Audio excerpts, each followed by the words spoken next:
you write on Travis Scott, Drake album. What does a writer get from that? Like, what is an album? I mean, your check might look minimum wage. For real? Yeah. I know niggas that work at McDonald's that get bigger checks than a nigga that has a major placement on a major album. How? Because I thought it was Fuck 50-50 split. Nah, man, these labels are fuck you, nigga. Bro, a label has some way a legal right to say that an album is in the red. Oh, this album hasn't recouped yet, so we can't pay out anything, and it could take years. Real life. If that shit ain't real life, it ain't real life. Just say real life street stars. You know what time it is.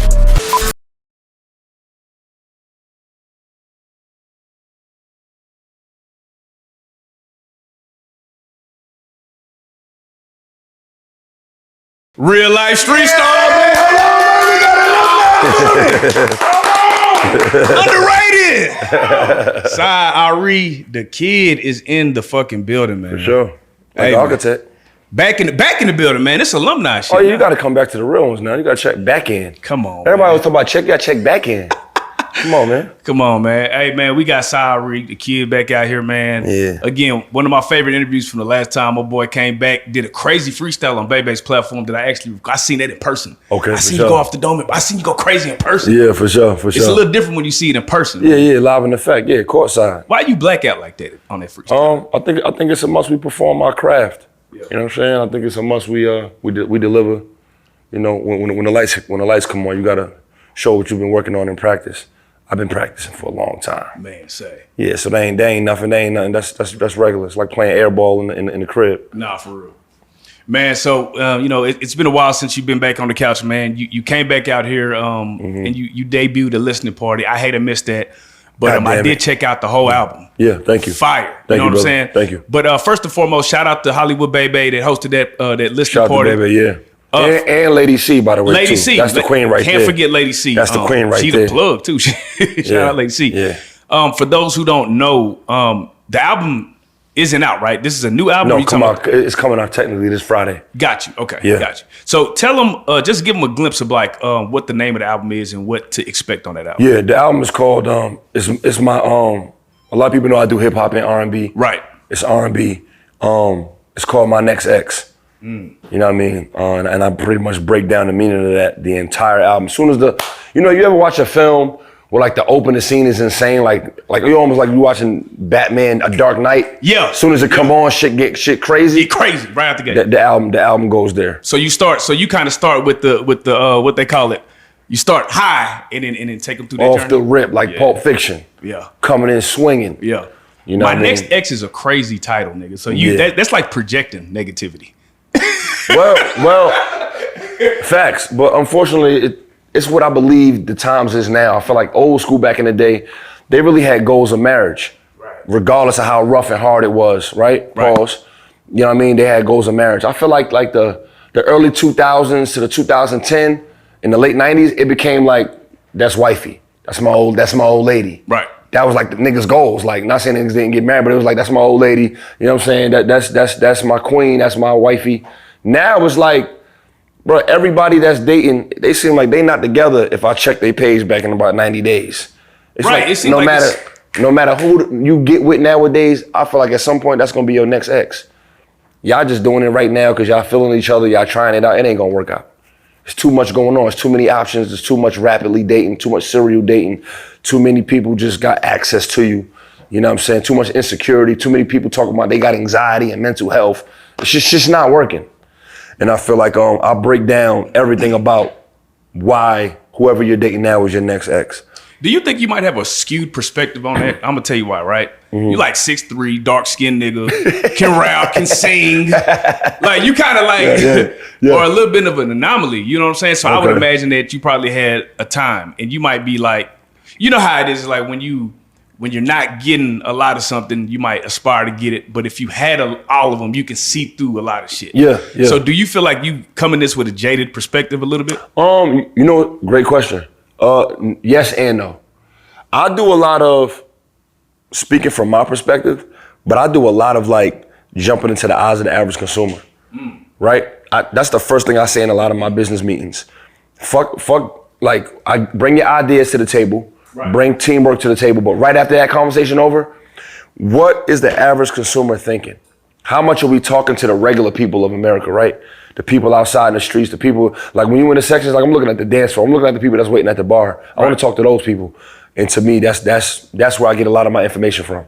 That's hard though, because I would feel like somebody like you who's been in the game, who's been around success, it would be hard to actually get some of that average man thinking. So like for you to get that humble feeling, where do you go? Where do you get the inspiration? I'm talking to my homies. Got you. My homies that's just regular niggas that's going to their job, doing construction, living home with their shorty, and I'm talking to them. Got you. I'm talking like even like some of the shorties I'm talking to, I'm listening to them about their last relationship that was regular and how quick that was and the bullshit that they went through. That's where I'm getting my information from the average people of the streets, you know what I'm saying? So it's like, I can't lose like that. I'm getting all that information. Man, you know, it's so funny, like, I never knew how, like, bad men were until I got with my wife, like, and just heard her homegirl stories, right? Because, you know, you know how it is, like, you trying to cape for men, but then I'm like, yo, we really be wilding out. Man, niggas some bullshit, man. Niggas is bull. Niggas some bullshit, man. Like, niggas don't even discuss amongst each other. Yo, man, you think we need to hang this shit up? A lot of niggas on there had that conversation with their mans. The code is like this whole like they might compliment a nigga on having a good girl, right? But not say, hey man, you do this one wrong, I'm gonna slap the shit out you. Right, facts. Where the fuck is that? Facts. Like me and my man O was talking the other day, niggas don't know how many times, now yeah, we got bitches, but you know how many times we sat down and was like, yo bro, who you think gonna hang it up first? Who you think gonna have that queen? We literally talk to each other like, I bet I beat you to it. Right. I bet you don't. Like we really aiming to be better men. Right, right. Now we ain't perfect. We done all made our mistakes in relation. We're not saying we like the realest niggas and these other niggas ain't. Right. What we saying is we're having conversations like, yo, listen, don't never let me do my queen dirty. Don't support that. That's not real nigga shit at all. Hey, you went viral for actually speaking about it. I did. You said that I can't be around a nigga that cheat on his girl. I'm not doing like that. What I'm saying, I'm not doing that no more. Right. Like, I don't, and I'm not saying I'm not gonna be around I got homies that do it. But you were like, basically you holding them accountable. What I'm saying is, it's gonna be a conversation like, bro, if I know she a good woman, right, and she take care of the kids and cleaning this shit and support, and I know, I'm like, man, I'm not finna sit back and watch you violate that and support that. I feel you on that. Don't put me in the mix of that, nigga. Don't have me in here calling shorty my sister and I'ma ride for her if you're not around, and I'ma hold the kids down if something happened to you. But then you doing shorty wild dirty. Right. I can't support that. As a grown man is what I'm saying. I give it to you from kids to maybe like, I say until we turn 30. 30 piece. Yeah. But at this age now, my nigga, I don't want to be around no flaw shit, my nigga. That's like, if you want to be single, be single. But I don't want to be around nobody doing nobody wrong like that. I'm straight.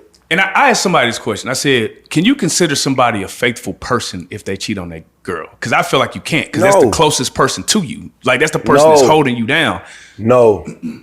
And don't no nigga want to admit it because everybody doing their shorty wrong. But it's hard to be good at that. It's hard to be elite in that category. So I understand it's challenging. But if it's that challenging, nigga, stay single. Let that good woman go do what she doing. Right. You ain't got to do nobody dirty like that, bro. You know what I'm saying? So that's just my opinion as a nigga that's about to be 40.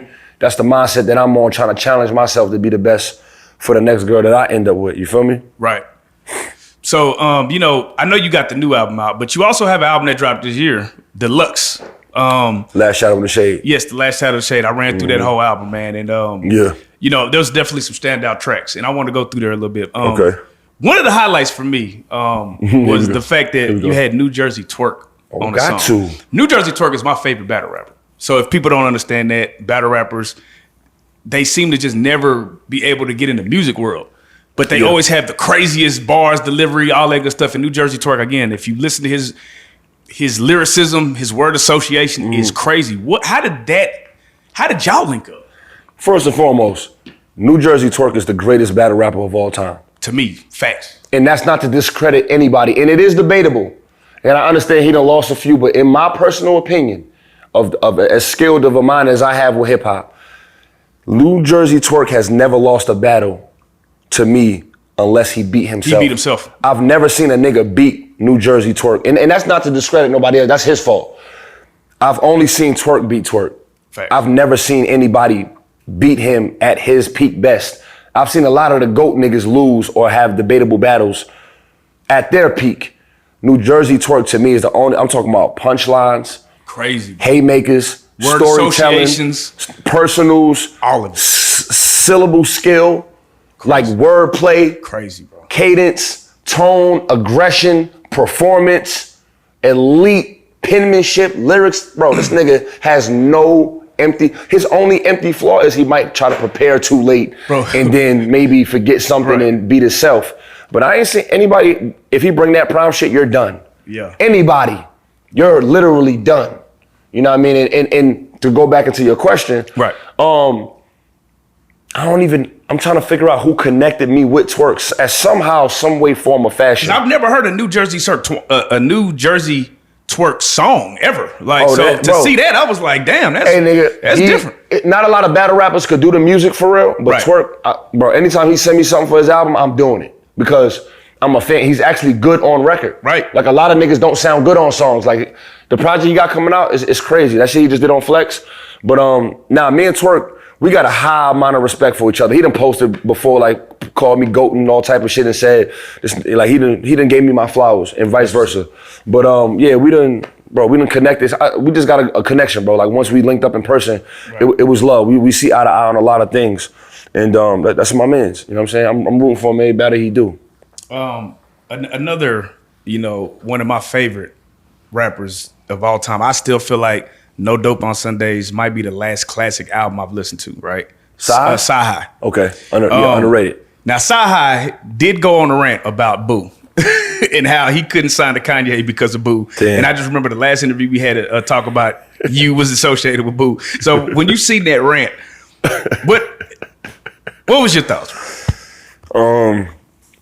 First of all, shout out to Sy. Shout out to Sy. Shout out to Shout Akon. to the big bro. homie Boo too. Yeah, by the way. shout out to This is a music business. Right. And I heard the rant, and I felt everything that he was going through. And I'm sure Boo has his side. I stay out of other grown man business. Right. I will say this: that there may be some things that I've worked with Boo that I might disagree with, but there's a lot that he did to help me. Right. So I focus on that. Right. And I also focus on the things that I disagree with. That was my lesson to learn. And I'm also grateful to Boo for giving the opportunity, for teaching me a lot about the industry, through the good, the ugly, the bad, and the pretty, in all of those situations. And I think Sy needed that as well. Maybe there's some things that they could have did different. There's some things that I heard and I was like, damn, that sounds a little familiar. But there's also a lot of things that got him to where he is because of Boo. Right. So, that's their story and their history. And I'm not, I wouldn't bash either or give you a politically correct answer either. Right. There's a lot of good and bad that I learned from working with Boo. But I've gained way more on the good side than on the bad side than being around, Akon and Boo in them days. He gave us a lot of opportunity, bro, when he didn't have to. And I feel like the same way as like I feel like every time I've heard somebody mention his name, it's been in a bad light. Boo, that is, for whatever reason. You know what I'm saying? It's been bad shit. Yeah, it's like I'm saying when artists speak out, but we never hear the other side of the music business where they are the people finding the talent, put money in their pockets. I ain't got nothing bad. Like I said, there's some things I disagree with. Right. Boo gave an artist amount of opportunity and brought us into the industry. Right. Then gave me an opportunity, brought me into the industry. Then when I wanted to go get out of it, he let me out. Okay, so in 30 days. Boo let me out in 30 days, and I didn't have to return the money he gave me either. That's what's up. To be honest. Right. That's a good dude to me. And still to this day, we still cool and chop it up here and there, and he'll hit me up if he needs something. Boo was the first nigga to fly me out to LA to Kanye West's writing camp. He put me in that room. I didn't get a placement. So you got to do some. I didn't get a placement. But you got to go in the writing camp. But he flew me out to LA to that writing camp. That was very, very private. You couldn't even bring phones in there. Describe that. I just want, because again, like I've been on the road with Jay White, right? Cardi B produced, he did some stuff with a bunch of major artists. And it always amazed me when I would see these talented artists, these talented writers who are artists themselves, go in and they'll go in with the producer and they'll make the hit. And then the artist will just come and just almost like some karaoke shit. Regurgitate the hit. Yeah. Is that kind of what it's like in the industry in general, or is that just specific to maybe R&B or? I just think I'm gonna say this: you got your like what Kawhi Leonard did for the Raptors. Right. He played a huge role in changing that team around and bringing them to a chip. You know, right? And some artists are that much where they can do everything and change everything on their own. Right. With small little pieces helping. There's also teams like artists I feel like that need to be like the Spurs. To where, yeah, Kanye is a Tim Duncan, but he also has a Tony Parker in a Roman and a Ginobili and a Boris Diaw and a Greg Popovich, very heavy, you know what I mean? So I'm not mad at how you get that win. Right. You understand what I'm saying? I do feel like I do play a large role into things, and those that know, but there's a lot of people that don't know certain things. Like, I personally know how much Travis Scott's Birds in the Trap Sing Brian McKnight changed a lot of those weird ass nigga artists because they idolize that album. But what people don't realize is he only has one song to me that's R&B, to me ever. But really on that album specifically, that was his first album that went like platinum and did his numbers. That was right after he was dating Kylie Jenner. Right. Right? That song on there is my style. That's not to discredit him or Bryson, even though we all was on that song and collabed. That song on there is my style. That beat, that vintage Jag made, that's my producer. That sample on there, that whole song was my song, right? It was actually called Love Olympics. He changed it the first take. He only changed like 2-3 words on that song. Right. That whole song, I gave him the song. I didn't create it with him. I did that at the crib that same day that I met him, right? So a lot of people still to this day, I see them say like that was their favorite song from that album, even though it wasn't a single. And I know a lot of people mimic the sound of that beat. If you go listen to the sound of that beat, and you know what the sample on that beat was? Me, nigga. You sampled yourself. My producer did it. He sampled a song. So you're eating both ways. You eating on the writer and the producer? He sampled a song that I did called Queen, produced by Mel and Moose, right, who are two big producers that were signed to Boo. And he sampled my voice. So when they dropped the song without my permission as well, they put it out before we even did the splits. My producer got paid. I got my writing credit, right? And then they had to go back and get clearance from me on my own song. Crazy. Yeah, we was one of the few niggas to create that double dip. I sampled my own voice. Shit. That's hard, bro. And a lot of niggas don't know shit like that, but it's like I influenced a lot of the culture because Travis Scott is, to me, some of the top 3 influence niggas sound-wise to me was like Migos, Future, Drake, Travis Scott. Right. On some like the sound, like how everybody's mimicking the beats. So I'm a part of that, bro. And no one could ever deny me that because I got a song on there that sounds nothing like everything else on that album. Right. You know what I mean? That whole album is different until you get to that joint. Shout out to Travis Scott too from Texas, by the way. Texas, yeah. And you know what I mean? So my influence is even in Texas, my nigga. One of y'all biggest artists is a part of me. So it's like you can't never discredit me for that. And I do not like that the major artists don't find a way to show love. To I don't want to say show love because he showed me love by allowing me in that room because he don't need me. Travis Scott is a genius. But I would like, because I do it. Right.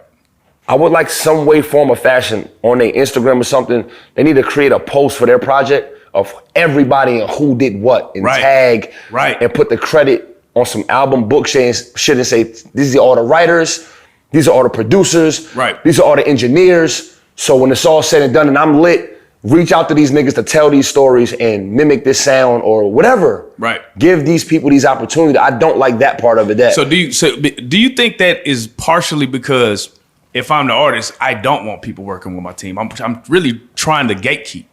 Because you see it happen a lot, especially in hip hop, bro. Like a person will shoot a video and post a video and won't tag the actual videographer because they don't want the nigga stealing a videographer.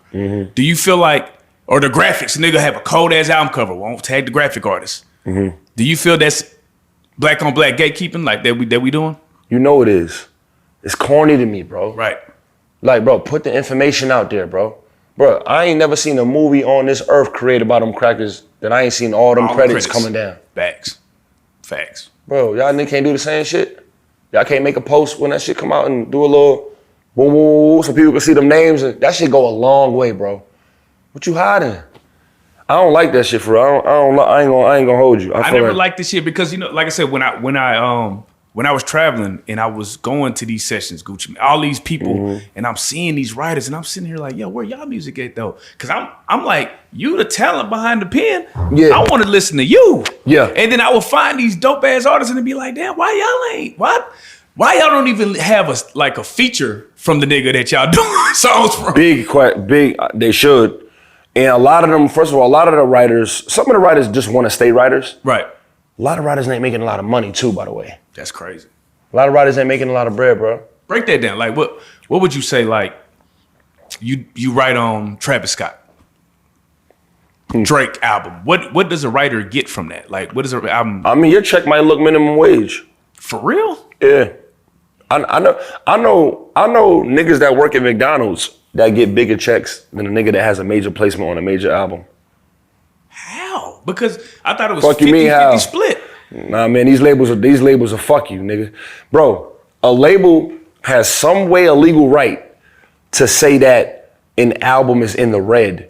Oh, this album hasn't recouped yet, so we can't pay out anything. And it could take years before you see anything. Yet, meanwhile, I just saw on RC, I forgot what the thing is called, the plaque thing. Yeah. I just seen that Billboard, shit. you talking about Billboard?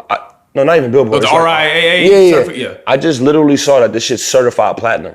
What is? Anything. Oh, gotcha. I'm on the album that's certified platinum. Why? How is this shit still in the red? Hold on, one more thing. I just saw this man had a sold out concert at arenas for 60 dates. How the fuck is this shit in the red? This shit is the most biggest bullshit, but they are pocketing so much money. But that's why when Chameleon came out with that, every artist need to audit their label. Niggas don't even have audit money to really know if you're really getting paid correctly too, by the way. They playing a lot of games. You trusting somebody behind a computer bro, you understand that somebody in that computer could literally put something in wrong to pay you out. That system could be a small little decimal in the wrong spot and you don't even know it. This shit is crazy out here, bro. I'm trying to tell you. So how does a writer protect himself? I think you just got to go through that pit of a lot of bullshit. First of all, you got to get to it. The biggest thing to me is you must find a way to build up as many accolades as you can to build leverage, to talk shit in those rooms so that they don't play with you.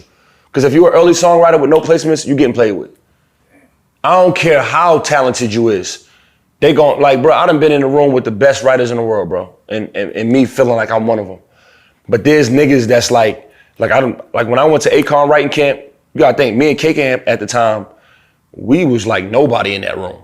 Like they wouldn't even let us in a major room in that writing camp. We had to bring our own studio setup. You know what I mean? Like you gotta think, Verse Simmons was in there. This nigga wrote for Frank Ocean. He was there. Fucking Asia Bryant. You know who was there? Lucky Day. Damn. Like we sleeping on the floor and on couches and shit with Lucky Day in the room. Like, but he was just D-Ball. He was D Brown at the time. He wasn't even Lucky Day yet. Right. But he was in one of the main rooms. But the best writer to me at that writing camp was a nigga named Sick Pen. His artist name is Louis Scott. But you heard of him? Yeah.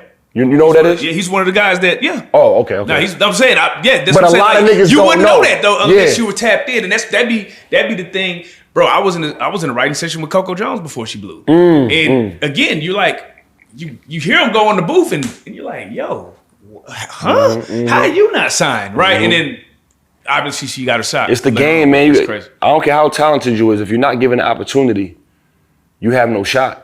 Yeah. And some people they're not financially making a lot of money. So now in my day, especially when you're an artist that's already making good bread, it's like I walk into rooms, I done left big writing camps while I sat there and watched. They put 8-9 dope people in one room that don't even know each other. How are we supposed to create like this? Y'all stuffing this in here on some Hunger Game shit. We all trying to go in the booth first. Like, bro, this shit, but it's like when you're an artist, you got a different swag about that shit. Like I'm walking in this motherfucker, like I might pull up in the car that the artist that we writing for got. Right. And y'all trying to get here. So I'm not finna be in here sitting with you weird ass niggas. I don't know you niggas. Yeah. It's like, and then a lot of these artists, the writing camp, the label's so disrespectful. They had me in here with niggas that's trying to sound like the artist or sound like somebody. I never forget this day to this day, but I literally told Camp, I was like, bro, I was in a writing camp and I feel like the nigga kept trying to sound like you. I'm like, bro, y'all got me in here with niggas that don't got no way, bro. Like, put me in a room with these niggas. Like, I could call the niggas for real that got their own sound. Like, you know what I mean? Like, Like my nigga Quentin really sounds like that. Right. He's not trying to sound like Drake. Like people don't understand Quentin is as good. He's not just a good writer. Quentin is his flow. Yeah. And people think Quentin is dope for what he write. No, Quentin's dope for what he doesn't write. And yeah, I'm about to school you. That's crazy. Songwriting, the best songwriters is the flow and the cadence. Quentin has a gift of stopping out of nowhere and starting again. That's what a lot of good dope songwriters create these flows. You're like, I don't really understand why I like this song so much. Right. It's not what you write. It's what you choose to not write when you could write. And that's what makes a good flow. Because I could go, when on the bass, I was something on the ball. But if I went, son of fun of, fun of foe, when I fun of, someone on the phone, when I, now all of a sudden you're like, I ain't never heard that. This nigga stopped out of nowhere. I just chose to stop where the hi-hat wasn't. Right. But you don't even know why he did it. So it's like, but people just think like, oh, Quentin, Drake, and this, no, it's a reason, my nigga, why you know that's him.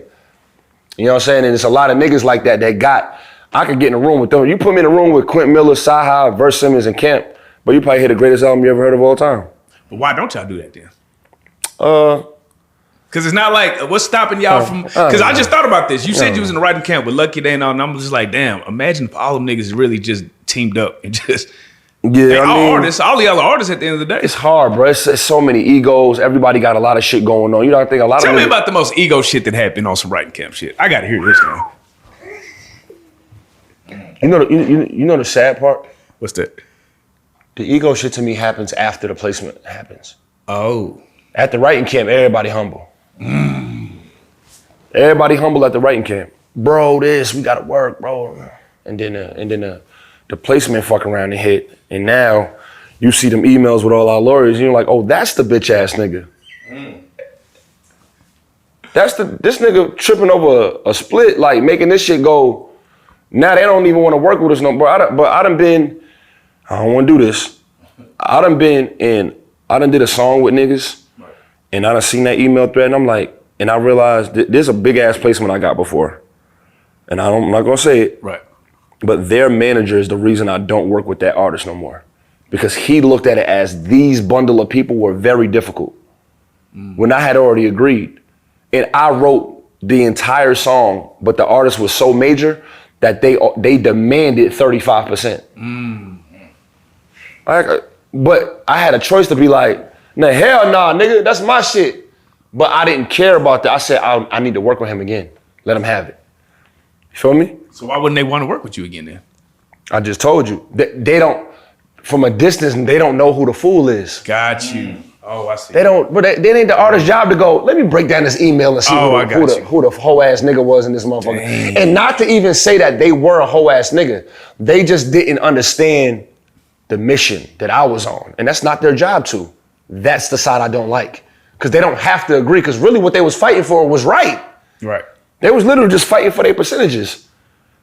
That's all. And I'm not mad at that. Right, yeah. But they're not on my page, and I don't like that part of it. I'd rather just be doing my own business with my lawyer. You feel me? Yeah, I ain't gonna lie. This sounds exhausting, man. It's draining. Does it ever get to the point where you just be like, fuck music, bro? No.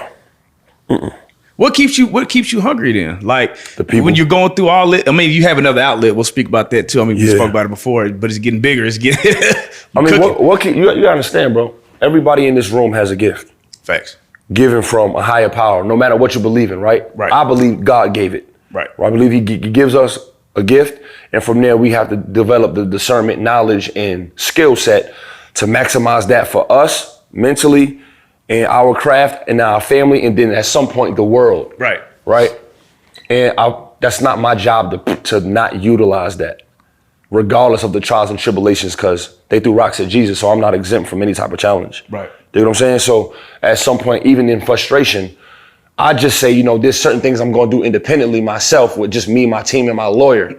You feel me? So a lot of these niggas don't even mention their lawyer because they don't fucking have one. Right. Because they can't even afford to pay one. Right. Some niggas get a lawyer once and never again. Because they're like, I don't think I wanna pay this fee again. Me, it's like, I already know the business. So it does get to a point where sometimes I'm like, you know what? I'm not collabing with people anymore. So I might get less placements. Right. And I'm cool with that. But to my credit, I made more off of my own mixtape than I did off my biggest placement ever. That's crazy. Yeah. I make more off of dropping a song myself because of my monthly streams and my monthly listeners. I have a bigger chance making money independently with this song than I do giving it to a big ass artist. That's predatory, bro. Yeah. That's super predatory.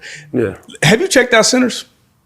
Yeah, I saw it. There was a piece in the movie where they were playing the music and it went to all different. It went to like back to twerk music. They just kind of yeah. That was fire. That was fire. Yeah, it kept going through the generations of music. But one of the themes was that the music was letting the demons in.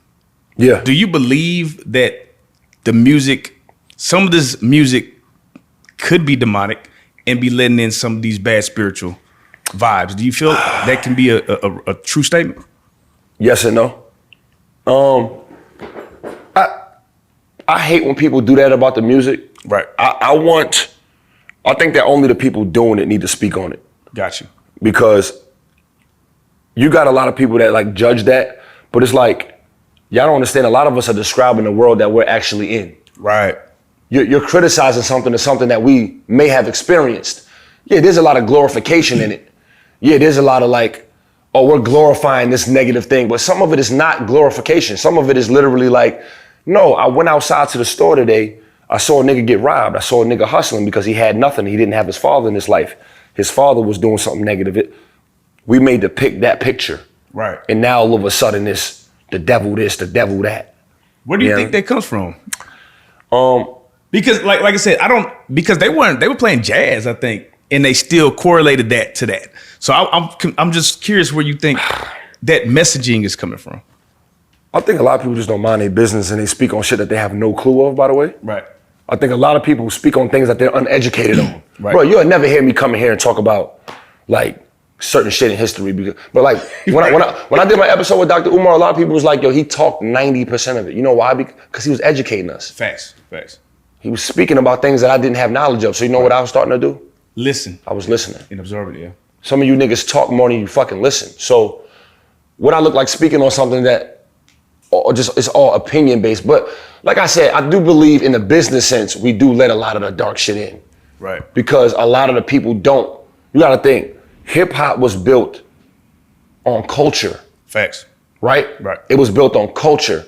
And a lot of the people that make the majority of the money from hip hop have no good intention on our culture. And that's the most of the dark shit that I see. Right. Is that we let like a lot of the, like when I saw Charlamagne asking like Leo Cohen a lot of the questions about things that happened to the artists, he showed, and I love what Leo Cohen has done as a legend, and right. I think he's a genius at what he does in the office, but I didn't see any passion in him caring about the things that have happened to a lot of these artists, and you know, I have a large problem with that, and that says a lot. You have to be real to understand like. When Vlad answers about like, hey, these people they answer stuff themselves and they say, but I just hope that as much as you get the stuff from the culture, you have enough care in your heart to give the game as much. You don't gotta do it like Wallow and Gilly, but at least I need to see something to where, and I think that's where a lot of the darkness does get entered into it. Right. But I mean, in my opinion, it's not a fact. You don't really know what is and what isn't. Right. Through the music or whatever, but I think a lot of it was when the white people do come in and see us doing something well and we create something, they sit back and go, oh, we want that. And that you think that was probably the general theme of what they were trying to... Of Sinners? Yeah, yeah. I mean, I see a little missing stories of what a lot of the signs were about, but what I got from it was the ownership in the music and the craft that we have created. And I saw a lot about we will work so hard to get something and create something, but then we will give it away for money. And that's what I got from Sinners. We will let a motherfucker in for money. That's why you kept realizing that they were trying to get in about their money. Oh, we got money. And if you realize between the two twins that Michael B. Jordan was playing, Stack represented money. He was so angry about when they were coming in and the motherfucker had change. He tried to pay with change to get in, and Stack was like, we're not doing that. But his brother was like, no, we need, and the lady was like, no, we need to make sure that people have a safe place to come to. Right. But Stack was so worried about the money, which is why he died, because he sent Shorty out. He started it because he sent Shorty out to get the money. Right. Regardless of what the energy was, he was like, no, go see what that money hitting on. She went out there and picked that coin up and they turned her to a vampire, let her ass in, and she bit him. Yeah. Now the chaos started. Yeah, I got and I received All Money Ain't Good Money. That's what I kind of felt like. And that's exactly what that whole film was about. Right. But we worked this hard to get here and get all our people together. Right. As soon as we let one white motherfucker in, look what happened. It went to hell. All over because they kill us with the money. You see that shit at the end where the white dude had did all that bad shit to him. Mm-hmm. And he right before he was about to shoot him, he said, hold on, man, I got some money. Right. Cause he knew niggas would do. But I don't give a fuck how dirty we do a nigga. You get them niggas some bread. Over with. Man, come on. You know what that was a sign of? That stimulus check. Donald Trump knew I get them niggas stimulus check, they'll vote for me till I die. Cause they think another one coming. Right. Now look at you, where that bread is. now the tariffs on our ass. Now, you think, it should have been the second one if he really cared, right? Yeah. He don't got to now, because now he knew he got y'all off. You thought I was gonna give it to you. Right. And that's how the music business is. You thought that advance was me loving you, nigga. Nah, it ain't another one coming. You're in the red. Right. You gotta recoup now, plus interest. Look at it. Do you think with everybody starting to wake up in the music industry that the labels are gonna die out? Do you feel like it feels like more independent artists are having success? Big X Yes. Plug. Yes. You could just name a whole bunch of independent artists now. Yes. I don't think the label's gonna die out because there's always gonna be a nigga that's not Big X. Right. There's always gonna be a nigga that's gonna do anything for money. Right. They know that. They're sitting back laughing because we're on camera saying that they're gonna die out. There's a white man at the end of this shit winning in all of this shit. I promise you. There's a white nigga somewhere that's getting paid for the ads. That's like when we get paid for streams. Yeah. They have the money to pay us because there's companies that's paying them. Right. You think they give a fuck? Right. They're finding another way to get it, making us think that they're dying down because they didn't sign Big X the Plug. No, we went out through another back door to the end of this door that pays him, and we're getting the higher percentage. It's no different than when Dame Dash was saying that all of the slave owners from back in the day are now the wardens and became sheriffs and became the lawmakers and became the judges. Oh, the KKK don't exist no more. Yes, the fuck they do, they nigga. do. He a judge. Facts. Fuck is you talking about, nigga? You know what I mean? I was arguing with my white homies and it was like, well, why do we have to be responsible for what our people did back in the day? I said, you're not responsible, but you have a heavy duty to prove to me that you ain't like that. Right. And I better see that shit on a daily basis, nigga. I'm telling my white homie this shit. He's like, why? I said, when was the civil rights movement? What year was it? What decade was it? You tell me. Like 1860, right? All right, so my mom was born 1959, nigga. She's Right. still alive. Right. Oh. So where are them fucking crackers that wasn't fighting for us? They still here. Right. So don't tell me you don't gotta speak the fuck up, nigga, because my pops is older than my mom's. He's still here. That's You what's telling up. me ain't a white motherfucker out walking around this motherfucker that was with this shit and not saying nothing? Right. Going about their motherfucking day? Nah, nigga, speak up when some shit happen, nigga. Right. I tell my white homie, nigga, when that Sandra Bland shit happened, get your ass on camera, nigga, and I ain't have to force him. Right. But he was with it. I'm like, but don't be afraid here, bro, speak. Cause you don't get to hide on that shit on my platform, nigga. You gonna talk. Because you have a duty behind it. You know what I mean? Like Dr. Umar was telling him, like, Dr. Umar told my white homie, you're racist even by not trying to. And O didn't like it. Yeah, he was going in. But I understood because Dr. Umar told him, whether or not you want to accept it, you gain from white privilege. Period. Point blank. From the racist that was going on in the system that was here before you, that you benefit from. Right. So even if you're not racist, you benefit from racism. Right. And there's nothing you can do about it. And I say this to my white homies, they gotta understand that. And so that's the shit that's going on, bro. You know what I mean? Man, to get back to the one of your songs, Awaken Dreams, you said Gilly found your camera and Ubered it back to you? Yeah. Explain that story, True bro. story. Damn, I never told this story in full. That really made me fuck with Gilly a lot. Keep in mind. What was you shooting? Like you was a shooter at the time? Long story short. Okay. On my Shadow in the Shade album, part 2. Right. Shout out to big homie Freeway from Philly as well. Yeah, I love Freeway. He's on the album. Right. Freeway embraced me. I'm like, yo, I'm going up to New York to do bars on I-95, which I got the best freestyle ever on bars on I-95. They call me bars on Side 95. Come on now. Anyway, segue back. Freeway like, yo, pull up to the hood, come to Philly. I'm going up to Philly. Yo, he said, pull up to the store on one of our main streets. Everything gonna be good. So I'll pull up in the Sprint in Philly. Now, as I'm going to Philly, Gilly already tapped in with me before because I done gave him some marijuana in Atlanta and shit because he said Atlanta weed was trash. I was trying to bless him with some OG Louis. Right? So we already cool in cahoots. Wallow also fuck with me because Wallow put me on like one of his best, like, he do like these top 20 favorite songs. Got you. And I had never met Wallow, but he put me on that list and was like, yo, one of my freaky songs too. So I was like, Wallow, slow down, you know what I mean? Right, anyway, so when I was going to Philly, I was checking in with the 4 people that I really fuck with, which was my man Lights, who doing this thing, going crazy. Me and Lights tapped in the past. I hit Gilly, I hit Wallow, and I hit Freeway because we were shooting a video with my man Major League, Pacquiao. As we get in there, Wallow's not there. Gilly's like, yo, let me know where you and Free gonna be. I'ma pull up. So as we shooting the video, Gilly ends up pulling up Dolo in his BMW on the block, comes out, yo, let's go shoot. I'm with you. He's in the video and shit. Yeah. It's this joint called Struggle in the Struggle. He went and bought everybody Philly cheesesteaks and shit out there outside, showed us love. Like, gave me the real stamp. We walking outside on the block, him and Freeway just walking me through the hood because I checked in with some real niggas. Right. We shot the video. Now, from there, him and Wallow at this time just got their new building. So they was still kind of in Philly, but right outside of Philly in New Jersey, about 15 minutes outside of Philly. Pac is shooting my video, so he got my camera. So he's like, yo, Neff, I want you to come see the office. I ain't had a podcast at the time. I want you to come check it out, man. See if you know, just come fuck with us. So we went over there. We talked for about 3-4 hours. He was smoking the whole time, showing me his daughter music. Yeah. Before she even was fully coming out yet. Yeah. And it was showing me their podcast room, showing me the camera set up. Like, yo, Neff, take a picture. Look at these cameras.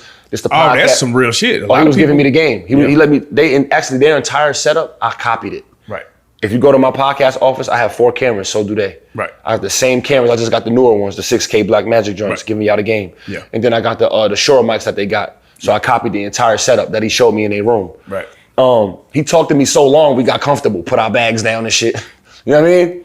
And so we ended up leaving because from there I was going to my hood. I was going to the Bronx to finish the video in my hood on my corner over there by Concourse Village on 158 by the corner store that everybody go to. As we get to the Bronx and I pull up at the fucking Comfort Inn, I realized Packett was like, yo, I can't find my camera. Nigga. So I'm thinking the car got broken into. So I'm like, damn. I'm like, we in the hood, bro. We right by the project. So I'm like, damn, bro, them motherfuckers done came in here and took our shit. Cause they will, nigga. Oh, yeah. But the Bronx not really known for breaking in cars. Oh, I got you. You know, unless they see it directly, but my shit is like limo tent. Right. So I'm like, damn, what if we left that motherfucker? Keep in mind, it's like 2 a.m. because we drove late. So I'm like, damn, I don't want to interrupt Gilly, bro. I know this nigga probably home with his queen, but what if we did leave it in that thing? Because he don't live at that spot where the podcast was at. Right. So I text Gilly, man, 1:30 in the morning. I said, big homie, man, I don't want to bother you, bro, but I think we might have left some shit at your office. And we shooting the video, man, so whenever you can, say, you know what, Neff, I get out. This nigga got out of his fucking bed, drove back to the podcast office, looked all through the house, found it. Neff, I got it. I said, big homie, we can't drive right now, but I'm gonna send an Uber. The Uber was like $200. Yeah. You know what I'm saying? I said, bro, I'm gonna call an Uber. He's like, let me know how far it is. A fucking Dominican lady pulls up. He put it in the back. I said, hopefully. He said, you think they ain't gonna take this motherfucker? I said, I don't know, but I need that motherfucking camera. And we Ubered the camera. And he got up out of his bed out of nowhere. I'm not, when he answered his phone, sounded like he was asleep. That's crazy. And keep in mind, this is after him and Wallow just got like a fucking 8-figure deal. That's crazy. So they this just man solid all the way around. Man got out of his way and lost another hour of his time to get me my camera back. And to this day, I'll do anything for Wallow, or Gilly. Yeah. You know what I'm saying? Just because of, even before that, he was showing me love, but that showed me like, this nigga showed me he was still human. Right. Like, he could have sent the nigga to go get it. Like, he did it himself. Shit like that make you believe in humanity, bro. Like, there's still some real solid people. It's still that's what make you keep going. Yeah. The Gillys, the Jada Kisses, the Birdmans, the T.I.s, the Benny the Butchers, the shit them niggas did for me, Freeway. Like, bro, I never stopped doing this shit for niggas like them. Those niggas really put me under their arm. Right. And showed me love off camera on some things I would probably even speak on. Right. And there's some solid niggas in this shit, man, that I fuck with, like, you know what I mean? Now you do have another song where you said talking dirty like Shannon Sharp and Michelle. By way of Texas. By way of Texas, man. Shout to Dallas.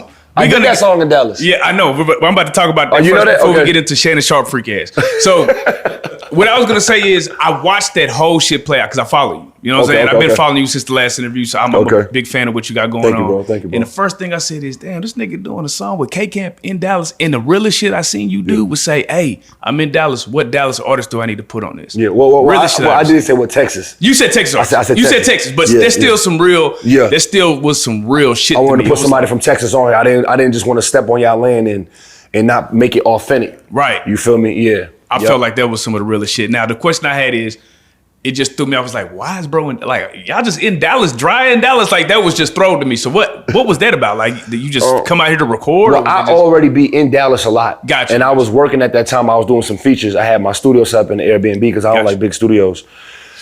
I think K-Camp was on tour at the time. I think it was like the Beautiful Minds tour or something like that. Don't quote me on that, but it might be called that. And he was in the studio another day on that drum. But the next time, I think he had to pop out somewhere that night. But he was like, yo, I'm gonna pull up to the Airbnb. I had some shorties and shit. We was just gonna bring, just make it a vibe, like no weird shit. And I was already just cooking up some shit. Like, you know what I mean? I had beats from my producer. I was working on my album. Yeah. And when he heard the beat out loud, I actually just cut the first 4 bars. I'd never said nothing to him about doing a song, by the way. We said nothing about doing music. We were just linking up on some homie shit. Me, him, and my boy Genius. And my man H was there. When I did the first 4, and I didn't really know what to talk about. I was with girls and shit, and I spent a lot of time in Dallas, so I had experience with the girls that I love. Right. And I was like, just left Atlanta, now I'm in Texas. Babe, I'm on my way, jumped off the exit. Yeah. And then Camp heard another line that I said about, I had said, getting off the exit. He was like, nah, nigga, say jumped off the exit. Yeah. He changed my words for real. He got them, you know what I'm saying, ghost ripped my shit real quick. Right. And then when, and I was like, I bet, but that's how we feed off each other. Like I could do the same thing with him, like to change a line. Yeah. I can tell y'all locked in, bro. Like, yeah. We already, we had it recorded, bro. I'm like, it been years since we did a record. So, but it felt so good to like even him change a line for me. Right. So then when I did the 4, the setup was that, Camp record himself too. So he was like, he sat down and was like, hold on. Because I heard him in the back doing his little melody. I just want to know if you want with me. And then he went and laid that. And then I came back again and did another part. And then he came back again and did another part. So the hook really 12 bars. So we did it without Justin. She wasn't even there yet. Right. Shout out to her. She from Houston, Texas. Right. And then we came back later that night after the club with all the girls. And I was like, let me test this motherfucker with all these fucking Dallas women. It was like fucking, it might have been, quote me on this, maybe 10, 11 women just sitting there. Keep around, no weird shit going on, bro. It's only like 3 niggas in the building. Right. You know what I'm saying? All the girls. So I play it out loud on the speakers. I'm seeing one chick over there to the right. My homegirl Lexus, she's singing it. My homegirl Tally over there to the left. She's like, oh, I love this song. My homegirl Terralisha over there. She's like, oh, this shit fire. Like everybody loving her. I'm like, oh, I'm finished. Like, keep in mind, we about to play like a game night. Yeah. And vibing. I'm like, man, fuck that. I pulled that bitch up while everybody in the background yelling it. Like if you get the acapella to the song, you can hear people in the back. That real energy, that raw energy. Serious. I'm recording this shit in the open room.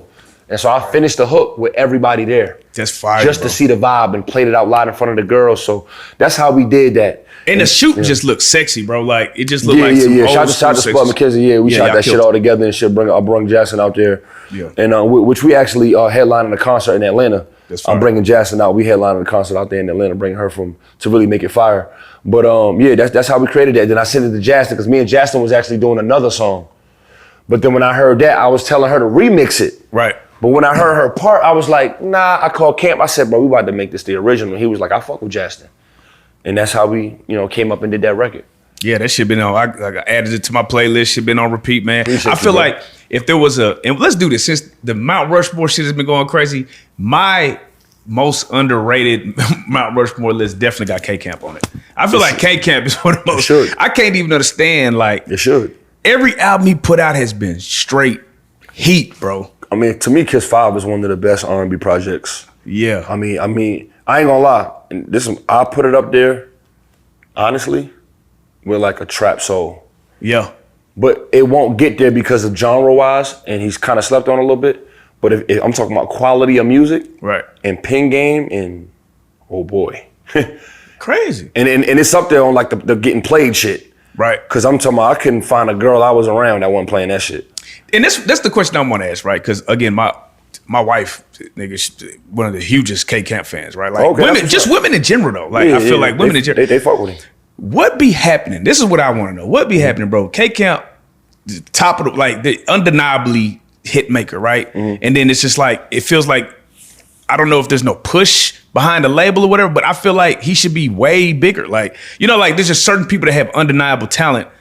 There's a bunch of people we can name that it just seems like for whatever reason, they not at the top, or they're not, their music isn't getting pushed the way that you would think it should get pushed. It's like they haven't stopped going hard, but the traction don't necessarily be there.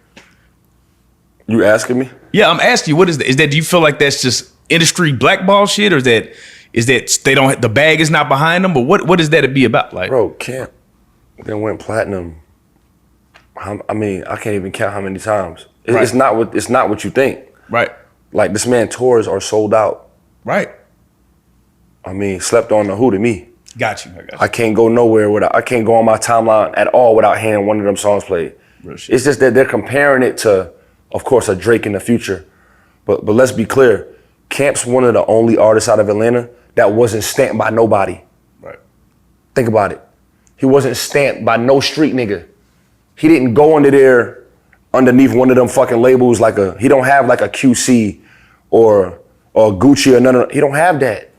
He did that shit his way with his own sound. Right. Sounding like nobody. Like nobody. Totally and still charted, still had hit records, still selling out his own headline tours. Right. So I don't see what they see. Right. But I guess I just don't like the way they don't mention him. Like, I feel like, I'm telling you what it is. Look at all the big artists. All Future, Drake, like even Wayne was under something, a big ass powerhouse. Yeah. The cosign. Like Wayne wasn't Wayne. Like Juvenile was the biggest nigga when Cash Money was out. Let's be clear. Facts. Let's keep it a fucking buck, nigga. Right. So they have those stamps. Right. Drake's stamp is fucking incredible. J. Cole's stamp is incredible. Kendrick Lamar, when he got his but when he was buzzing with Section 80 and Overly Dedicated, keep in mind, Overly Dedicated was on the independent side of live mixtapes. Let me give you a fucking fact check. He wasn't popping, my nigga. Once he got stamped by The Game, Dr. Dre, and Snoop Dogg on stage, he's out of here. When has anybody done that for K-Camp? When? When has anybody done that for K-Camp in Atlanta, bro? That's what it is.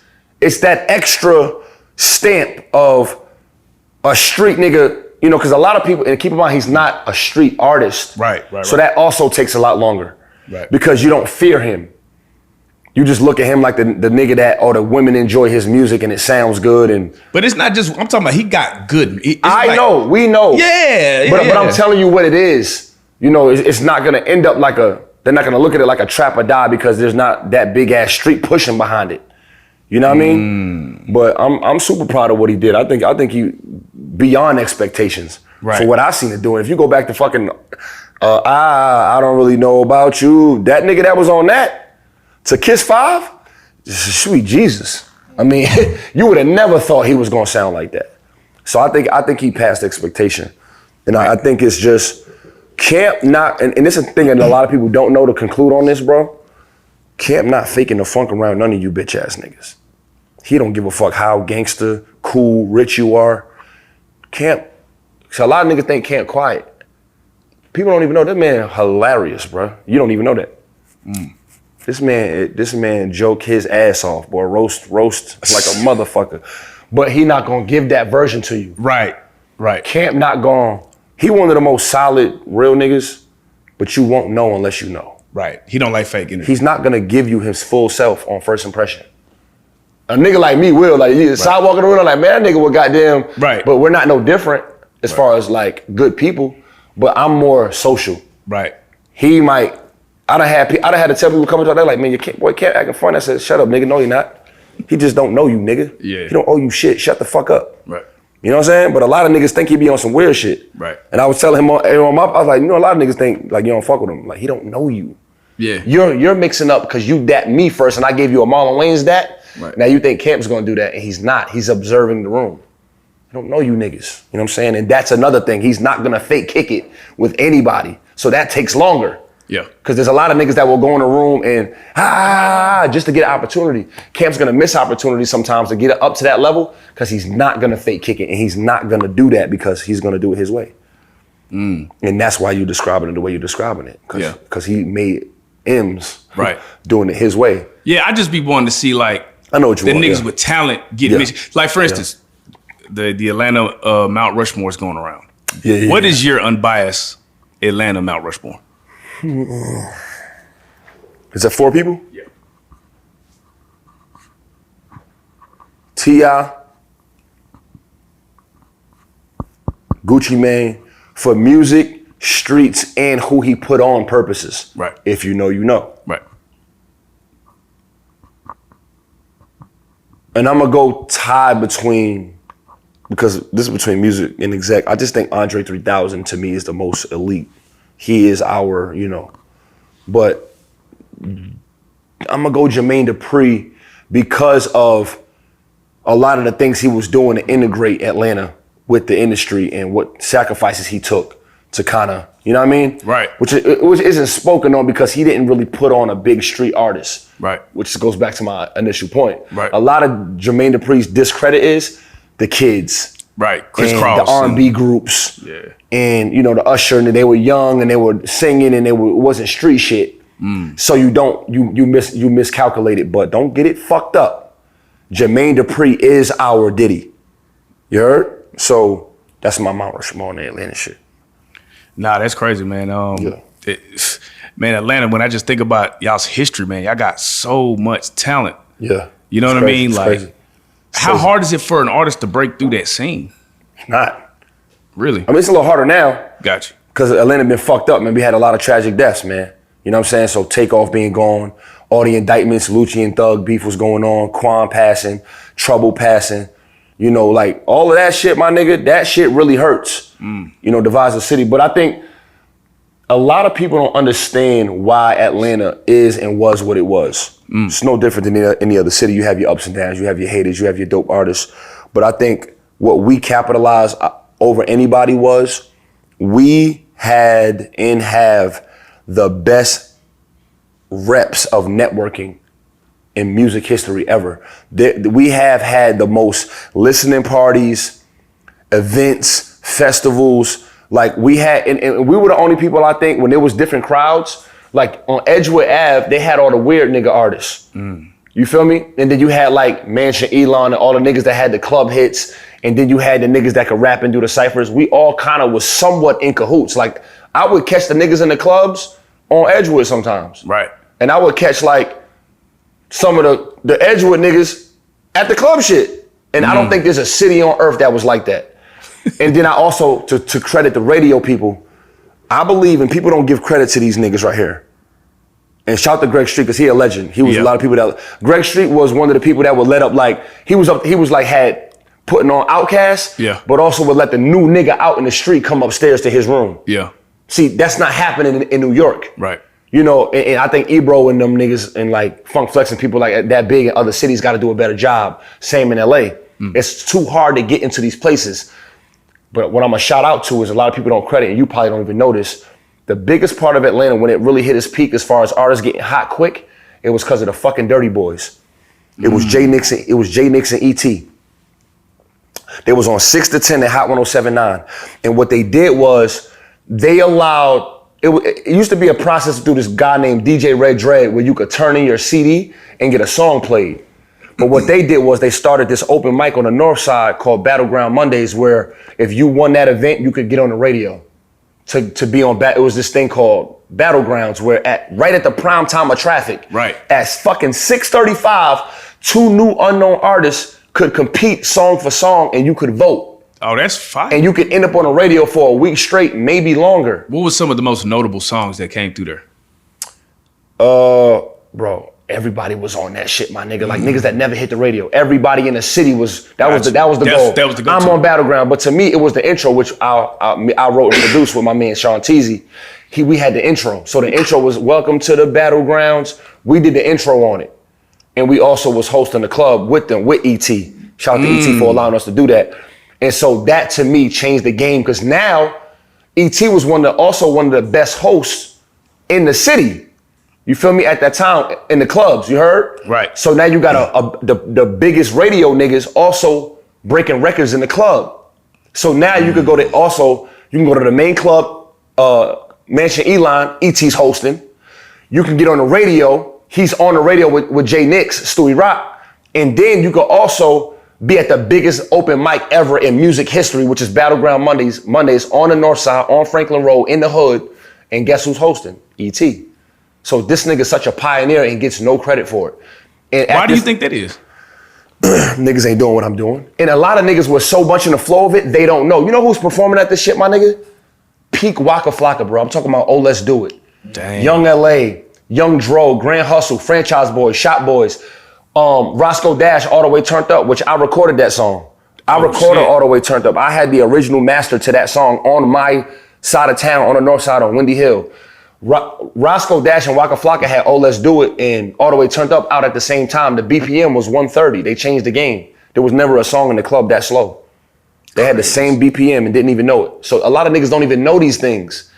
So it's like at the time of, you gotta think at this time on the north side was the only side of town where if you was official, everybody could get in free. Damn. Now you can go to Club Crucial on the west side, maybe like the first 20 get in free. No. Slim Duncan and Waka Flocka pulls up to the club with 70 people. Shout to Big Zeke, who was doing the security for Ray Sherman, for Mike Will.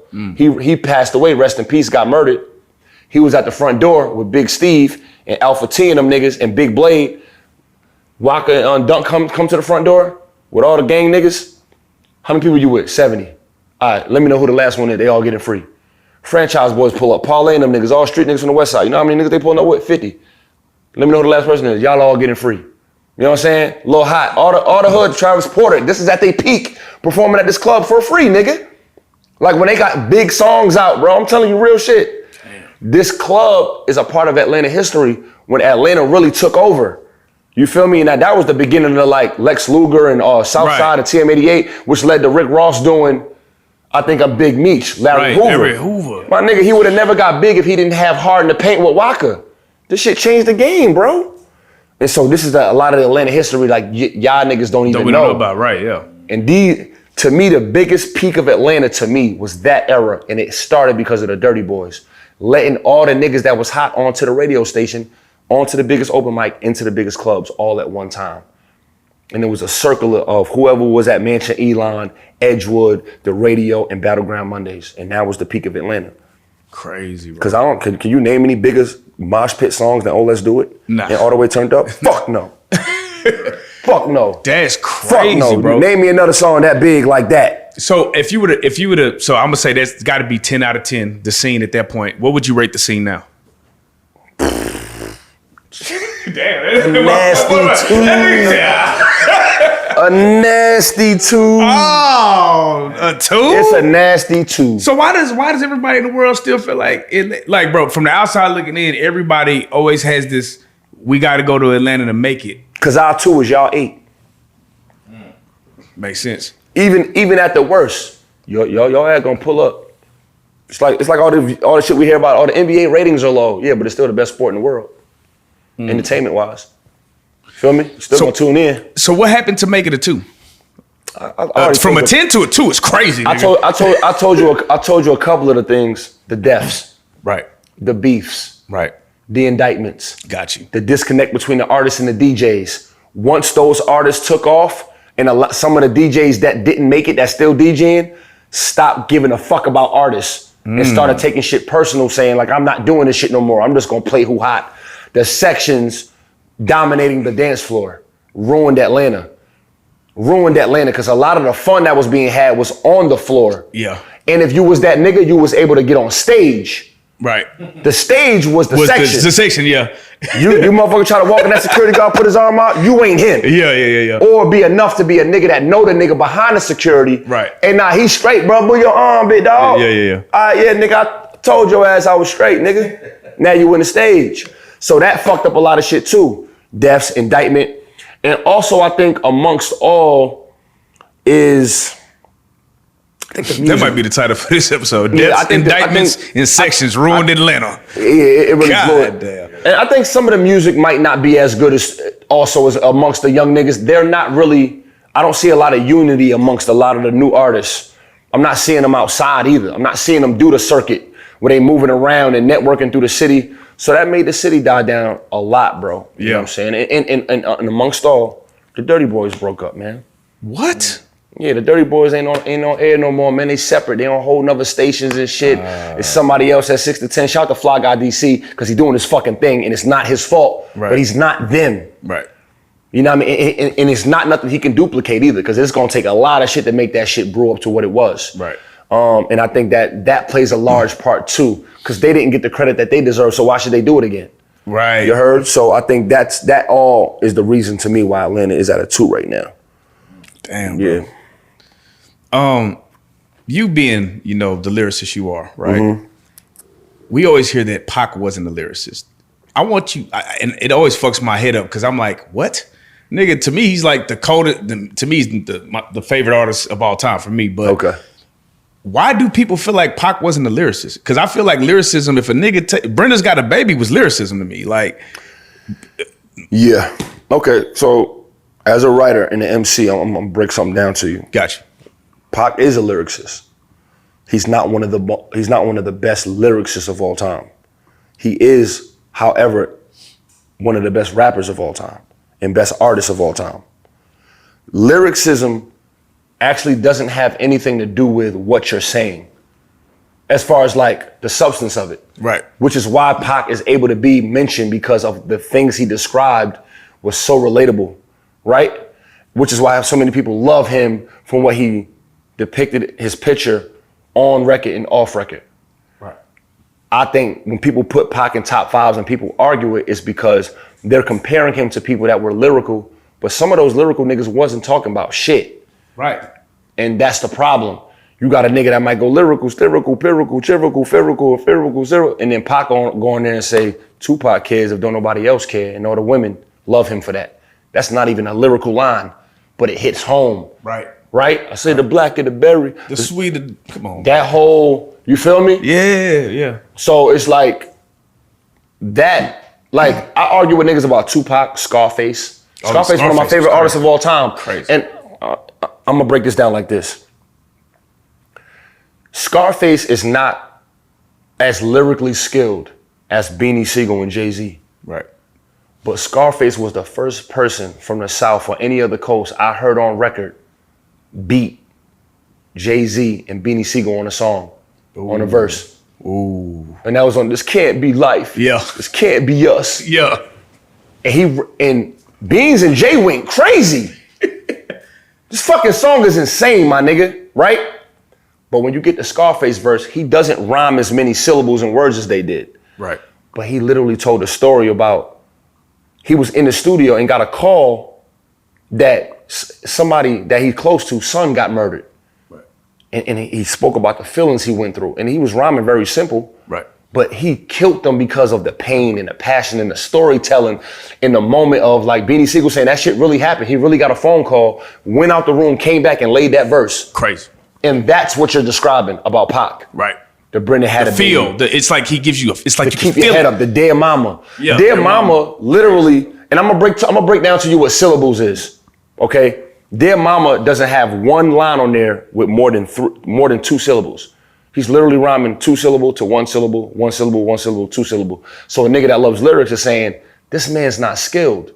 But to me, in hip hop culture, the skill should start with the substance first. Then if you can add the lyricism, then you become elite, which is why you have like your Lloyd Bankses, Cassidy's, Jadakiss, Nas, the niggas that Eminem, which a lot of people bash. I don't want to listen to that shit, but he's so elite skilled. Right. Lyricism. But then you hearing like, I don't want to hear a nigga rapping about drugs and Right. But I feel like even he start talking about shit. Like Eminem has his times, but then you got your artists who only talk about real shit. Right. Which is why Boosie is a lot of people's favorites. Right. But a lot of people that don't like Boosie will be like, fuck no. Right. But if you understand, like, bro, if you wanted to understand what a young wild nigga from Louisiana, and you never wanted to go, but you want to know what it sounded and looked like, you would listen to him. You understand what I'm saying? Straight up. I understand Broward County because I listen to Kodak Black, not Right. because I live there. Right. Because he paints the picture for me. Right. So, and that's what I'm gonna give you on a syllable sense of how much you're rhyming is what the people from the East Coast are saying about Tupac. Right. But you're completely right. When it comes to substance, that's why DMX is a lot of niggas' favorite. He wasn't the most lyrical. Right. skill-wise, but it's when it comes to But when you start off the album with the prayer, nigga, you already. When it comes to the passion in the story and like the realism of what he was going through, you can't put him up. You can't not put him up there. You feel me? Yeah. And so I think that's what it was. All right, now I'm gonna get to the hot take section of this thing because you have one of the craziest hot takes ever, nigga. Okay, what was that? I'm just scrolling on my timeline, right? Mm-hmm. And shout out to Dallas Global, but they posted Sy says if he can ask his woman for a threesome, she can ask for a train. Nigga, did you really say that? Yeah, I said it on the song. I said that on Was the you song. pandering, nigga, when you dead serious? No, I was dead serious. Oh! I was literally arguing with niggas at the hub about this shit with Bebe and them, and everybody was like, no. But let me say this. Yep. One, I don't think kinks could be judged sexually. Shannon. Yeah, I don't like kink. You don't like how I don't like kink shaming. Like we all like shit our way. Right. I'll see my nigga make a sandwich sometime and I'm like, bro, you just put the nastiest shit on here. I don't fuck with that. That's the same thing with sex. We don't have to do it the same. Now, I will say this. The double standard shit get weird for me. And a lot of niggas do say no, and I respect that. Here's my thing. I just want every man to make sure that you know the woman that you're sleeping with and that you're with. That's your queen. I want you to make sure you know your queen. Not just what she wants to do, but the things she did before you that she probably won't tell you because she feel like you're going to judge her. Facts. All right, niggas. Now, keep in mind, 99.9% of women have had a whole phase. How many of you niggas have had your woman tell you her full whole phase? Tell me about it. You don't want to talk about it. See, I'm able to get that information out of people. I ain't gonna lie. I hope so. Because you gotta. It's just some niggas don't talk. They don't talk. Like, you know how, like, you gotta start off by like being on some friend shit first. So you gotta really go through there. So you're saying some niggas don't talk, but you know what it really is? What is it? Some niggas talk too much. That too. What's happening is niggas be pillow talking with their shorty in the wrong way. Right. Talking about they mans, talking about they man's girl. You know what a nigga might do? A nigga will be laid up with his queen early and talk about a girl that he think is a hoe. Facts. Or a girl that she think is a hoe, and then he'll comment on it. And what might happen is he might be like, yeah, that hoe, that bitch did this, and then she'll be listening. Like, oh, you think shit. that's a hoe? Right. Not realizing your girl got her back blown out when she went to Miami. Facts. And did that fucking boomerang reposado shot with her homegirls, and she fucked a nigga on that boat. She don't like him. She ain't really want to do it. She was just going through some things. She fucked a nigga in Vegas one night, Miami, all of these type of cities, went out of town with her fake homegirls, girls trip. Yeah, right, it's a nigga there. Yeah. Paying for everything. Yeah, he smacked it. But she never gonna tell you because you done already made her feel like she could be judged. Even though you done hit 1,000 bitches. Yeah, I feel you. There's a double standard, but do you feel like there's this double standard for a reason? I'm not mad at double standard. You know what I'm mad at double standard? You know what makes me mad at double standard? What's that? That a lot of the bitch ass niggas are creating it and they're saying it the most. I don't like that part of it. I don't like standing behind, like it's a lot of real shit that can be said by the wrong people. Right. You feel me? Right message, wrong messenger type of shit. Yes, it's like a lot of bitch ass niggas telling the world street code. Right. Bro, you are a hoe. You got beat up all through high school. Now you telling the whole world what street niggas should and should not be doing. You ain't want to fight in your life in front of nobody. Shut up, nigga. It's like that's what I don't like. Right. It's like we got like you see what we seeing nowadays with the OGs are the lamest niggas out here right now, bro. These niggas are embarrassing, bro. I wish they never got Wi-Fi, bro. There's some of these niggas I wish there's some niggas I wish we didn't have the internet for. What's the worst game you heard online? Game? Like the worst, like you're saying, the OGs are embarrassing. What's the worst shit you've heard from the OGs that make you say, God damn, for real? You ain't got to name no names. About the reasons why you got to check in. Oh, yeah. Nigga, shut the fuck up, nigga. Not checking in with none of you niggas that ain't checked for me or checked on me or gave me an opportunity to check in with you when I wasn't nobody trying to come up. You gonna tell me you gonna wait till I get the biggest and I got chains on and I can't come to your city? Meanwhile, I'm not even hurting nobody. I'm just out here trying to eat with my shoulder. You want to kill me? Because you never checked on me when I was going through the shit in the trenches, nigga. Now I gotta check in with you because you gangster in your hood, but yet let a motherfucking police officer, white motherfucker, come over here. You gonna let him drive all through and get his donut, clean cells over there at Randy's, that big fucking donut shop. Let a white motherfucker want to come in here and change this whole projects and turn it into something with a Jewish owner and the motherfucking Russian motherfucker, they want to come over here and build this shit up, an Armenian person, and they want to break it down and move these people. Y'all want to put a bullet in his head. But let me go over here to motherfucking Roscoe's Chicken and Waffles, or want to go to Nip Brothers spot and grab me a quick burger because I want to support a black business, or I want to get a fat burger because Ice Cube said on Today Is a Good Day, I fucked around and got the fat burger, homie. Now I want to get that. Now I got to watch my back because I didn't check in with your bitch ass. I don't even fucking know you. It's not real shit, bro. And we let these niggas get away with it because they're these like, niggas don't give a fuck about none of that shit, my nigga. And it's not on no tough shit. Yeah, just on some man It's shit. like, bro, I don't even know you, Right. nigga. Like, I don't check in with none of these niggas. Like, you know who I check in with when I go to search? Like, Philly, like Freeway. Right. These niggas have fucked with me. Right. They have taken the time to reach out and say, Neff, I see you. You ever come to Philly, I got you. That's who I'm checking in with. When I go to Houston, I hit Trader Truth every time. He said, whether you here or not, you hit me. I said, bet, big homie, I got this. This the only nigga found my number, and I was almost scared to ask him, bro, how you get my fucking number? Trader Truth, I met Trader Truth on the phone because he called me, and I don't even know till this day who gave him my shit. But he lets me know, if I'm here, check in with me. I got you. Right. But not just on some gangster shit. Right, just on some like, even if you want a good food spot, you need a cameraman. You need a good location to shoot. And when I'm not there, he plugged me in with his brother Tone. And Tone always look out for me. Came to my concert and everything. Trey not here, but I got you. If you need any, Tone not even on social media. Right. You know what I mean? But he official nigga outside, and he'll be like, hey, little bro, you need anything, I had ever a problem, I got you. You feel me? And so those are the real niggas. And keep in mind, Trey done did a lot of real shit in his community. This nigga be standing in floods. Oh, yeah. And don't get none of the flowers, the shade room, don't never post it. That's some whole ass shit. No debate. He our only real fucking hero in hip hop. Right. The only real one. And don't ask for nothing in return. Man, that's the realest nigga in the industry, and they don't get no flowers. For sure. And so that's the shit I don't like from these niggas. Swear that you gotta check in. No, nigga, I'm not, and you don't. But you do gotta be wise. I'm not saying we on some tough shit where we're gonna go stomp on your land. No, we just here to have a good time and make some money, collab with some of the dope artists. We wanna tap in with you. Right. But all that like check in because you feel like we have to, nigga. No, we don't, nigga. Y'all don't do that shit to the white people. Yeah, that's what I don't respect. Like, And I don't respect that. we need more people to speak up about it. I feel like there needs to be a podcast that where nothing would happen, where one of those people and somebody that doesn't agree can speak yeah. and say, bro, you letting people murder people for nothing. For nothing. Because they didn't check in with you on the land that you don't even own. What are we doing? And you know what the worst of the worst is? The KKK don't even do that to their own people. They was one of the biggest gangsters. Private meetings, they was never on social media. I ain't never seen a motherfucker with a @ClanMe Instagram. They have private meetings, and guess what? My white homie, he not in the Klan, but I bet he could walk all through Mississippi, Arkansas, Tennessee, and Louisiana if he want to, and nothing happened to him. Nothing happened. They're not gonna tell him to check in with the Klan. He's good.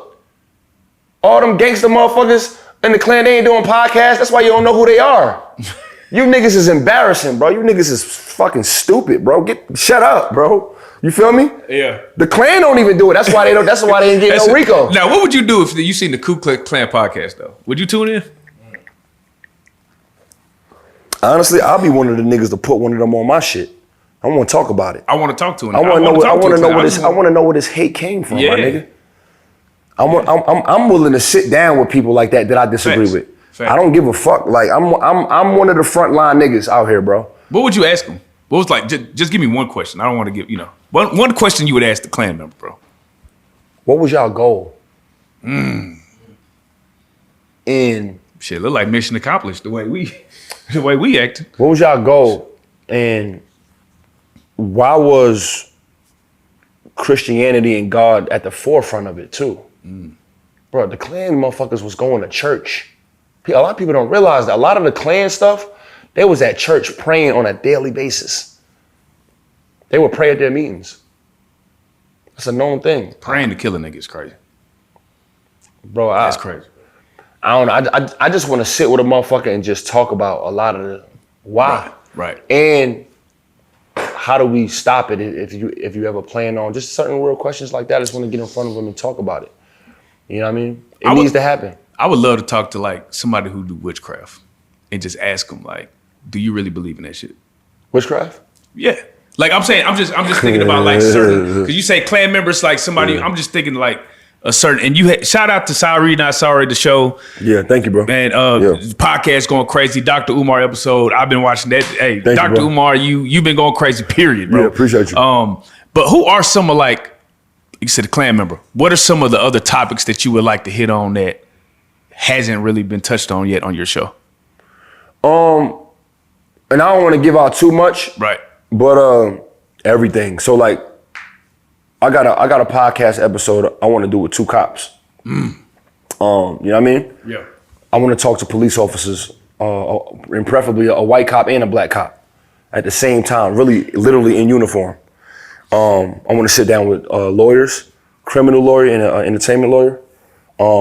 I just literally did a podcast, I haven't aired it yet, but with two pregnant women. Literally had them come in crop tops with their bellies out. One was 8 months, one was 7 months.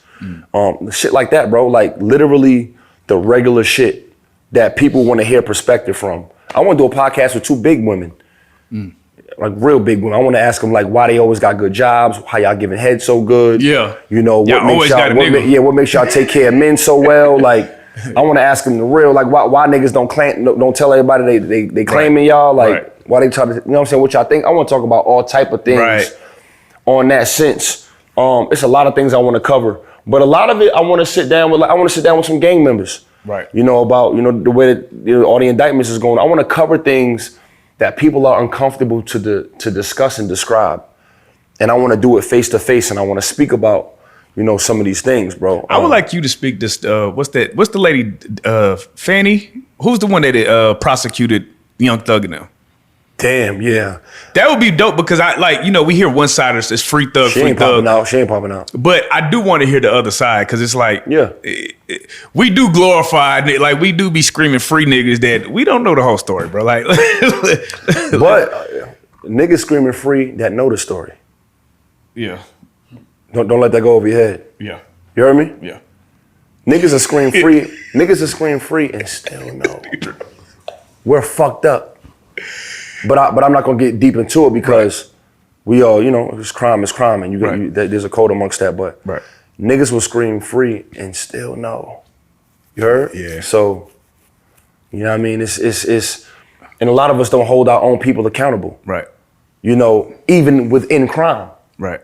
You know, so we don't. Some of us don't have real niggas around. Like, bro, I'm gonna give you a prime example. Long story short, I got a homie named Bazel. Shout out to him because he just got out again. Bazel did, I think, a little over 10 years since we was kids. We was maybe 16, 17. He was known for beating up a lot of people. He beat up somebody, long story short, 50 people tried to jump him somewhere. He got a bat, said the first nigga come over here, I'm gonna swing this motherfucker, and made the nigga a vegetable. Oh shit. Got attempted murder, ended up doing about 10 to something years as a kid. Right. But they tried him as an adult because he was of age. Right. Right? Got out, so now he's a felon and can't carry firearms. Now I can say this because he already got charged for this crime. As we moving around, I get my boy, he with the shit, so I'm like, yo, come do security, bro. Come hit the road with us, get out of the city, you getting in too much trouble, whatever, right? Real good, loyal dude, bro. He'll crash out for a nigga that he love. We on the road, keep in mind at this time, I'm on probation. And my charges as a felony, and I'm already on probation, and I got another case pending, telling me you cannot carry weapons. So I already had a pistol. I had two pistols I always keep, you know what I'm saying, low key. As I'm traveling, I don't know street shit, just on some like regular, we could carry in our states. Yeah. So now I can't be around a firearm, so my guns are, the gun that I had in my car when I got arrested is with the police station, right? My man, as we hit the road, I noticed, we went out one night, you know, I got like a stash somewhere where you can hide a weapon, whatever, in a vehicle when we're in certain states. Spot for sure. Yeah. So as we leaving somewhere, he leaves, and then the Sprinter go back to my crib. He like, hey, I left my pistol in your joint, bro. Put it up for me. I said, nigga, what? I'm like, bro, I can't be around no pistol, my nigga. You know what I'm saying? And then when we went to Houston, he was still having it with him. And I said, bro, stop carrying this shit, bro. Just like till your case is over or whatever, or have somebody else around it. He like, man, I'm not getting caught without that motherfucker. They're gonna have to catch me with it. That was his mindset. Right. And me and my brother H literally like telling him like, bro, you a fucking fool if you keep doing this shit. Right-handed guard, bro. 2 months later, my phone rang from like, I get not a phone ring, my DM. He DM me from jail. Yo, I'm locked up, man. You know what I'm saying? Right. I said, bro, what the fuck you do, man? You know what his charge was? Carrying a pistol. Gun possession. Then he got a second charge.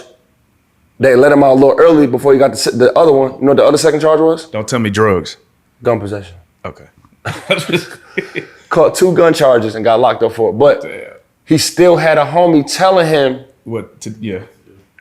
In worst case scenario, I could have got pulled over and I would have did 2 years. I would have served the rest of my sentence if I got caught with that pistol. Right. Just, and we ain't even did nothing wrong. It's just sometimes niggas don't get, and sometimes we don't even have a homie to do that, and you can still get fucked up. Right. And so that's all I'm saying, bro. It's like you got a lot of that going on in the culture where we're not gonna really say the real facts about stuff. Like niggas will do that about so much weird shit. Like even with the shit going on, like niggas a crucified nigga for allegations. Like we don't even still know what Diddy did outside of putting his hands on Cassie. Right. We have no idea what he did, by the way. There's no tape. There's no physical evidence from anybody with all these quote unquote stories. Why you didn't record this man one time doing anything that you're describing, right? But yet, somebody that's convicted of something, there's people that's convicted of these same charges that's out right now that people still love. It's like everybody pick and choose, bro. Yeah, bro. It's like, I mean, we love Pac, but and I don't think Pac did it. Right. But I don't think Mike Tyson did it. He got a rape charge. I don't think Floyd did it. I still to this day think they didn't do none of that shit, bro. Even though Mike Tyson has the charges, Mike Tyson is an icon. They have forgotten about all of those cases. Even though he was still convicted, and I don't think he did it. Right. You know what I'm saying? Like, I'm still rooting for these niggas, like, non-stop. Anybody black, I'm going for them. But it's like, you know. Speaking of anybody black, like, when you see the Shannon Sharpe situation, right? Do you feel like what do you think that is? He announces he's trying to get $100 million, and all of a sudden, this comes out of left field, bro.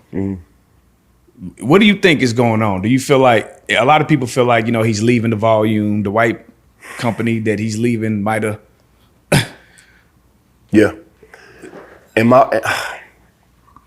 there's so many things to cover about this shit, bro. I'm gonna say this. I'm not kink shaming nobody. Is it a little creepy? He's wild, much older. Right. I don't even know the shorty age. I think like 20 or something.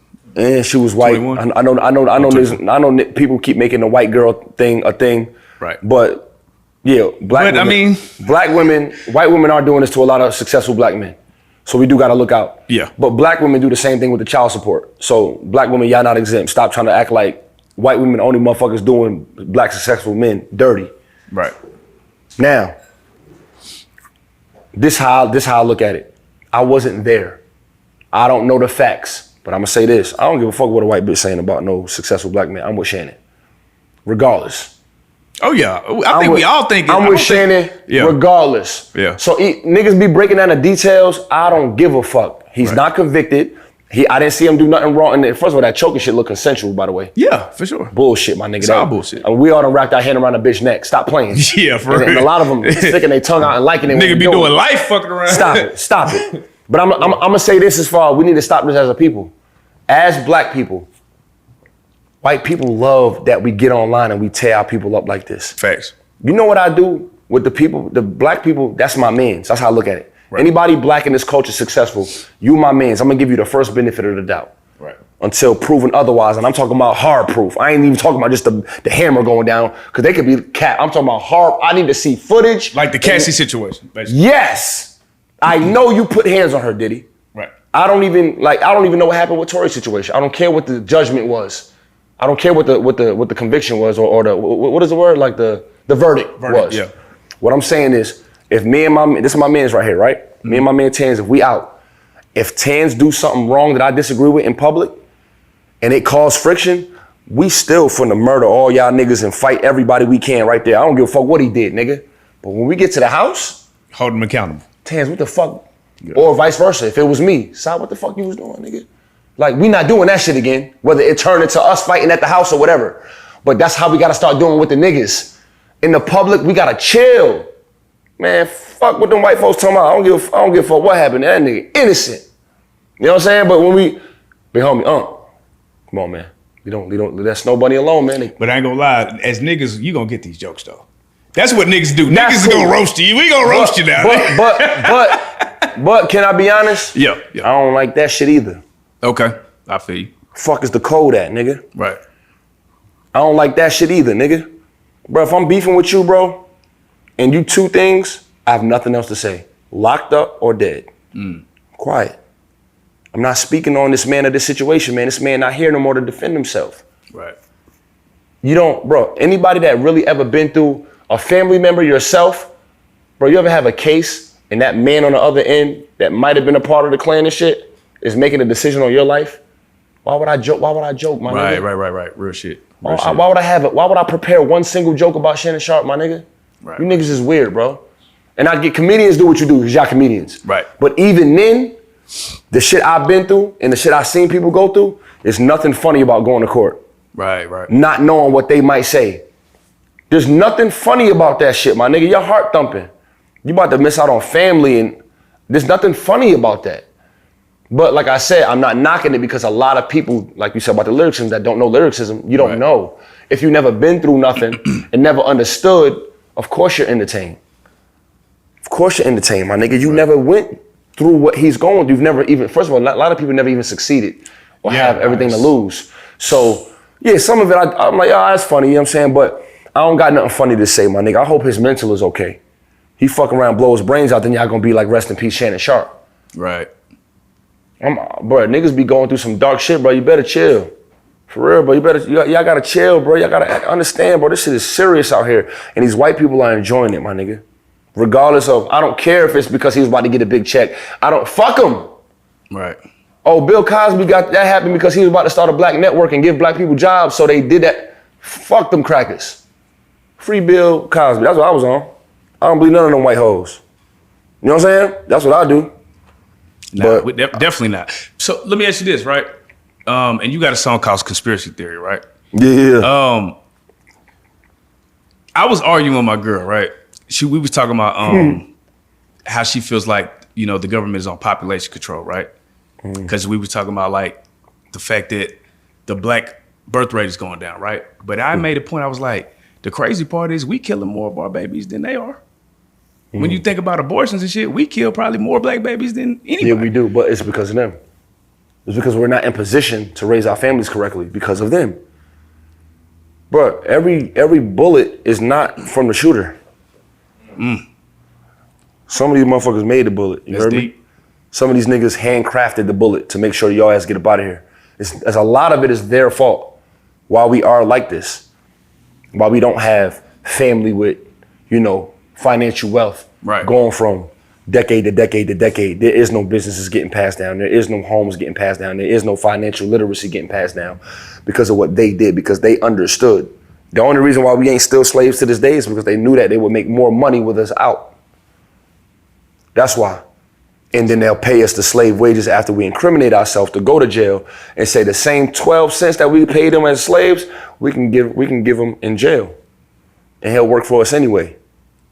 How do we beat that though? Like, how do we reverse it? Can't. You said we can't? Can't. See, that's only way it's gonna happen is if we leave. You ever seen the Truman Show? Yeah. No matter where you go. But hold on, but you said leave. So that is a solution though. So would you leave? No. Let's say all the big black billionaires say, man, hey man, we all going back to Africa, or we going to another island. Because I believe evil will find its way wherever you go. It's nothing to do with America. It's in the Bible. But that don't sound depressing to you, where you feel like there's nothing that can be done? That doesn't like, to me, that's already kind of like, it's already like a negative thing. If it's like, damn, I can't change this outlook. It's just black people are just fucked. Not black people. Well, that's what I'm speaking about. Bro, they threw rocks at Jesus, bro. Yeah. You heard me? Yeah. They threw rocks at the man himself. Right. So if we get up out of here, if we pack it all up and go get an island on Africa, right, it's gonna be some shit in a story in the Bible placed right on our life right there. You're never gonna leave it. Either way, we have to fight and create the best diamonds via our pressure. And right now, America is our pressure. We are underneath this umbrella. No matter how big you get, you still underneath this roof. If they want to make it rain, snow, sleet, or storm, they can hit a button. And you underneath that, you're never that big. That's why niggas gotta watch what they say and do. Right. Dr. Sebi was walking around doing a fucking media run. Like, I get it. And maybe that was his calling from God to do that and get up out of here and maybe create a system where we can go get more healthy and do whoop-de-whoop. And I ain't mad at that. Right. But what I'm saying is you're never gonna be big and powerful. And I think I was one of the few niggas that asked Dr. Umar, I said, bro, do you know that about the death threats and stuff? Like, you're like, do you ever feel like, he was like, you can't make that bigger than the mission. You can't make the threats bigger than the mission. So it's like, there's nothing we could do, bro. I hate to break it to you. We'll never be bigger than the table of America. And even at your best peak, it's because they allowed it. Right. Nigga, boy, I'll let you out. That's why you got M's. I'll let you out, nigga. I can switch this shit up in a second. That's crazy. But I just want the money now. Right. You know what I'm saying? I wanted some more money. So you know what I'm saying? They had to. That's why we got let out, bro. We didn't let out because it was right or wrong. Dr. Umar said something profound. He said racism is tied. Racism and capitalism are both Absolutely, tied. Yeah, he says that. Yeah. In your interview, shout out again. Yeah. Do you believe that? Yes. Yes. Because of power. And he spoke about how black people are infatuated with materials and money. And white people and other successful races, they go for power. Because power can change everything. Power can shift everything to where the people getting a couple of dollars, they start thinking that we dominating. We ain't dominating shit, bro. I told you, there's a white man, they said it in Rush Hour, and nobody looked at the biggest line in Rush Hour. They were just in the movie laughing. And what did they say? Behind every big deal, Chris Tucker said it, is a white man. All that chaos was going on. You was looking at June Tao, Chris Tucker, he the nigga, Jackie Chan, and right at the end of that motherfucker, a big tall ass white man in a suit came out of nowhere, and he was the nigga really dominating that shit for real. He thought it was Ricky Tan. Had nothing to do with him. It was that cracker nigga. It's a white dude behind all this shit right now. Like, how many streams? Kendrick and Drake? Give me my cut before you die, boy. Cause you know it don't cost nothing to get a nigga up out of here. You think they don't got that? You heard Kodak Black, man? Kill a street nigga, get a dime. Kill a rap nigga, get a dub. Come on, bro. I'll make over $20,000 a month on streams. So that just tell me I can get rid of all four of y'all right now with an 80 piece. You won't even know who did it. Do you think Kendrick seemingly having the #1 spot in hip hop right now, do you think that's gonna make it better for lyricism? Because again, I watched my son, who was never a Kendrick Lamar fan, become a Kendrick Lamar fan just looking at the kids, they listen to the music with the lyrics. So he looking at what he's saying, astonished, like, oh shit. And he became a Kendrick Lamar fan. Do you feel like that's gonna translate over to actual lyricism, like Benny the Butcher's, the You, some of these? I mean, that ain't the first time this happened. Like let me put it this way, and people don't realize this. A lot of the reason why I think a lot of the people from up north and East Coast should be the people ranking things unbiasedly is because you cannot be in the top without some type of notable battle. You have to have jumped in that fire at some point. So that's what makes Drake also, you know, being willing to he got in there. He got to jump in that fire because everybody want to get on the track and say I'm better than this. All right, show me. So I think that finally seeing Kendrick do that is reminding and reminiscent of the history. Like people don't know Kendrick watched battle rap. Right. Kendrick is a fan of Jay-Z and Nas and Daylight and you know what I mean, and Biggie and Pac. You know, all the way back to KRS-One, The Bridge Is Over, LL, Cannabis. You know, you got a lot of battles. You got Jada Kiss Beans. It's a lot of battles that went on. T.I. Low Flip. You know, bro, T.I. I think Young Buck was going at it, or was it Ludacris? I don't know. Yeah, it was T.I. and T.I. and Ludacris on Young Buck's song. Yeah, bro, it's like that was fire. You're not exempt from that process, and I just think that needs to. When people give their current list of who's hot right now, when I don't see that on their resume, that's what drops them down. I haven't seen you compete when all the chips was on the table and all that cool studio shit and marketing dollars don't matter. You feel me? Now it's about mano y mano. I think that gives you a lot of, and I think that at some point we need to always respect that. The freestyle, the cypher, the battle is always going to be like, if you could add that to your resume with the Grammys and the songs and the hit records and the choruses, when you mix that with it, I think that it separate, you know. You feel me? So that's another thing why I separate myself from a lot of people, not to speak about myself, but it's like I've done the R&B, I've done the hip hop shit, but I've also, a lot of niggas know me, I done battled outside, on radio, and on record. I've done all three. So you can't take that from me. I've done the edited battles on radio live where you couldn't even curse. You feel me? I battled outside on the street. I battled in the hood. I battled at colleges. I battled at Club 112, which is a legendary club. I battled Blind Fury at Club 112. Oh, that's crazy. Nigga, come on, bro. Like, and wasn't playing no games with that nigga. You feel me? And that shit ain't even on camera. You know what I'm saying? Battle outside everybody, bro. John Adon, like we. Shout out John Adon. John, one of the best battle rappers in the world, my nigga. We Bullpen. battled in my side of town. He came to my side of town in a packed club. We battled on stage, didn't like each other. Bros to this day. You know what I'm saying? I took time dissing every nigga he came in there with. You know what I'm saying? Every nigga standing on stage with him, I burnt their ass. Right. Like, and still to this day, we bros. So it's like, yeah. I put that work in. You know what I mean? You ain't never seen no nigga do all that type of shit. Like, you know what I mean? Man, yeah, definitely, man. Like when you start stacking up your resume, your hit making ability and all that, definitely super underrated when as far as people not mentioning Sy Ari Da Kid. You know what I mean? Like, does that get to you at all? Does it make you? Because I can, like, just doing this interview, I can hear that hunger in you. Like nigga, I'm him. Like, I hear that in there. You know what I'm saying? Yeah, like, you know, like not on no cocky shit, but like, nigga, like some of these niggas y'all glorify ain't really. I can kind of hear that in you. You know what I'm saying? You see what you said right there? Right. I don't gotta do that either, though. Right. You don't gotta. I don't have to, or you don't gotta lift me up. Right. By bringing somebody else down. Right. Oh, that's that nigga shit, bro. We all, you be seeing them posts where it be like, hey, y'all, one gotta go.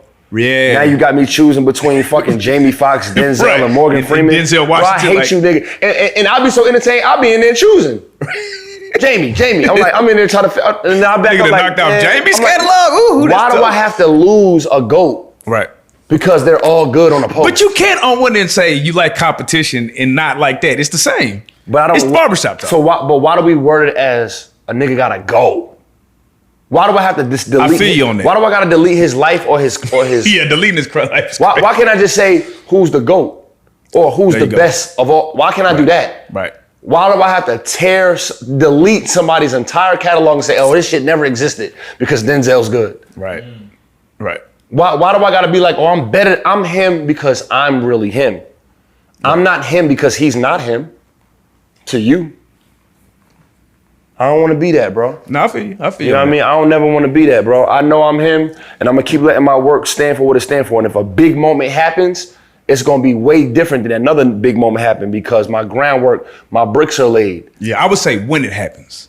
Yeah, for sure. Gonna happen. But I'm always gonna climb. My shit always gonna be. Yeah. It's slow football now. Right. It's dink and dive now. It's Patrick. Yeah. It's Tom like, Brady. It's Dak, nigga. It's Tom Brady quarterbacking through the first 3 quarters. We're gonna get 3 yards. Yeah. We're gonna get 4 yards. We're gonna get another 2, and then we might have to quarterback sneak the inches. Yeah. You heard? So while you looking at another team like, oh, they just threw two 90-yard joints and went crazy. Right. But I still got time of possession. Right. I'm still gonna get a bucket right here. You know what I mean? Don't get it fucked up. It's just slow pace. It's the Spurs. It's not the offense you want to see. It's too much fundamental basketball. They don't want to see that. They want to come out here and see windmills and, you know what I mean, nigga. They want to see Steph Curry. No, I ain't Steph, nigga. You know what I mean? Who would you compare if the NBA version, like if you put yourself in the NBA, who do you think you are? Draymond Green. Oh yeah. See, I was just saying, if I played the NBA, that's who I'd want to be. Draymond, I just man. want to be a nigga out Draymond, there. it's like just going hard. It's like you don't even. I'm not even getting my credit. Right. You think Steph did all this shit by himself, not realizing I got 100 game-winning stops, game-winning deflections, Right. game-winning rebounds. I'm guarding the best big. I'm guarding the best small. And when you go down and you look at stats, because that's what all these niggas do, they look at stats. You're gonna be like, oh, nah, he was nowhere near this man. This man's a fucking genius. Right. This man anchored the defense of one of the greatest dynasties in sports history. Right. And Got you don't rings. account for it when basketball is literally 2 sides to the coin. Offense is just as important as defense. You know what I mean? And that's what we do nowadays. We look at numbers, views, stats. Like I'm loving what Ant Edwards doing right now. I was in a chat with my mans who was going. I said, I think Ant ready. Because I seen him have that moment with LeBron. LeBron was patient. And it was reminiscent of Kobe and Melo, the Nuggets-Lakers series, when you saw the highlights of them, not even the points. They were just showing them bowing each other and pushing. And they were just going at it, meanwhile, they boys. Yeah. But they were trying to kill each other. Yeah. And I saw Ant and LeBron do it, and my man was like, Ant ready because they went on 3-1. But before they went on 3-1, it was the end of the game, and I said, Ant doing his thing. I said, slow down, hold on. Let me see what he do in the fourth quarter. He like, but he got this and that. I said, hold on, nigga. Let me see what he do when that game tie or they down 2, and he got to make sure that ball don't slip out his hand, and he got to pass to the right motherfucker or shoot the last. That's what really let me know, because heart thump a little different when some shit happening. You feel me? It's easy when the tip off going and you up a little bit, but boy, when that shit, when you down 2 and you know the whole world about to be tweeting about your ass after this. Oh yeah. That shit It's different. And that's what showed me a nigga character. That has nothing to do with stats. Right. That has nothing to do with statistics. And I was gonna mention, I feel like when they announced the first week, like when did we start caring about that? Like first week I just want good music, bro. I don't give a damn about but it seems like they put the numbers in your face to make it feel like somebody failed. And it's like, bro, if you delivered good music, you won. Shit's sad, bro. This shit, the number shit is sad because people are not, we got dope creative people not creating because they're not getting that. We're missing out on a lot of dope creativity because that person is not motivated because of the numbers. And that's why the numbers is a problem. Because what's the most important thing is us, the creators. Right. Us that actually have a craft to do something. Us, all 5 of us in this room right now, we all wake up with a mission. Facts. There's a lot of people that don't. But there's some of us that get a little discombobulated mentally because we may not have the numbers of the people that we may look at or other people look at and glorify.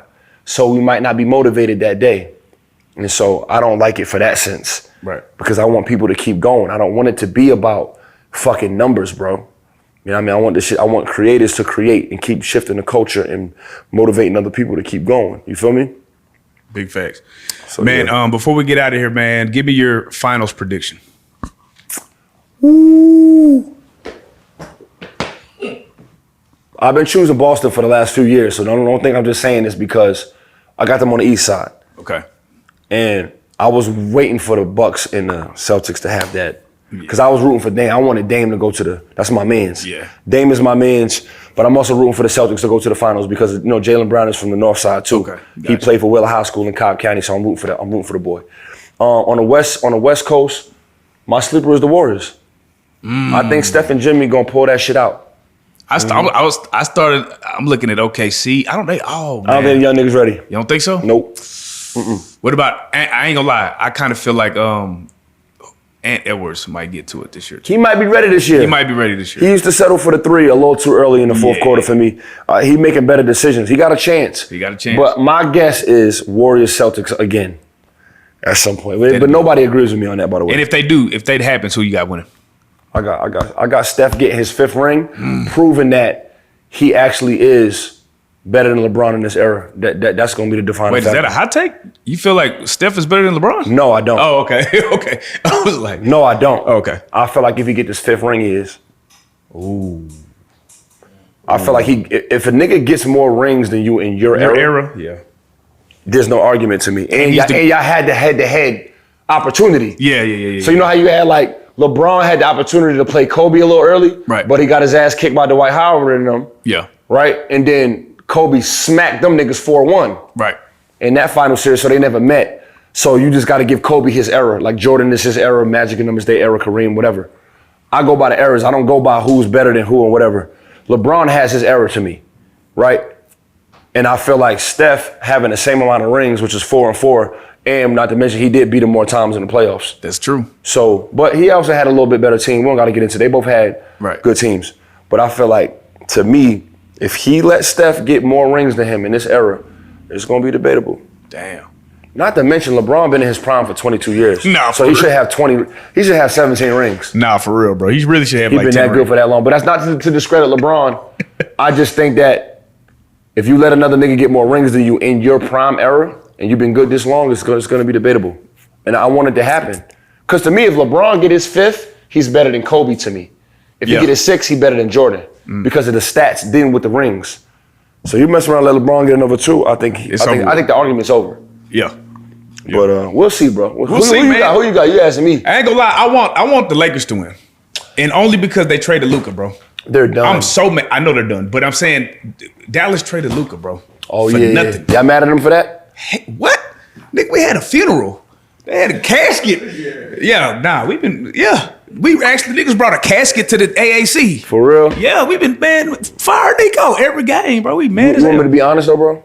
It was a good trade. You want but me to it be was- honest? Yeah, go ahead. I think y'all got a mean team. We do.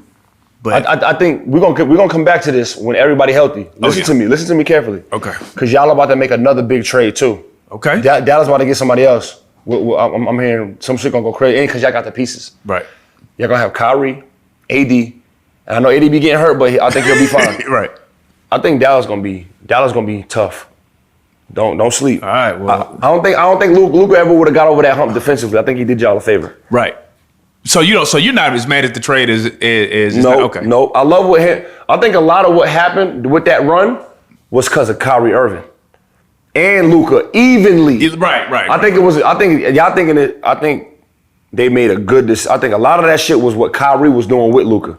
Right. Because Luka couldn't get over that hump until he got there. Till that man got there. There's a lot of plays Kyrie made for y'all. I think I got a tough team, bro. Don't sleep. Okay. Don't sleep on that. Because now y'all finally got a good big. Y'all haven't had that in years. Right. So now all y'all need is one little piece or just them two healthy. Yeah. Y'all a mean contender. You know that, right? Yeah. Got Clay on the side. Yeah. Don't sleep, nigga. All right. Hey, that's some hope, nigga. I'm trying to tell you. We got some hope. Tan, what you think? What you think? Think they gonna be straight?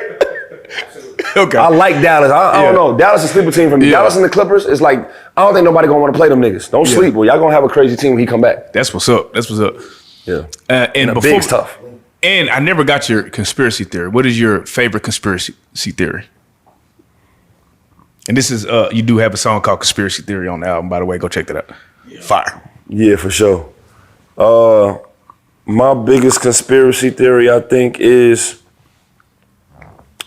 and we spoke about this earlier, is that we were not let out of slavery, again, because it was what was right.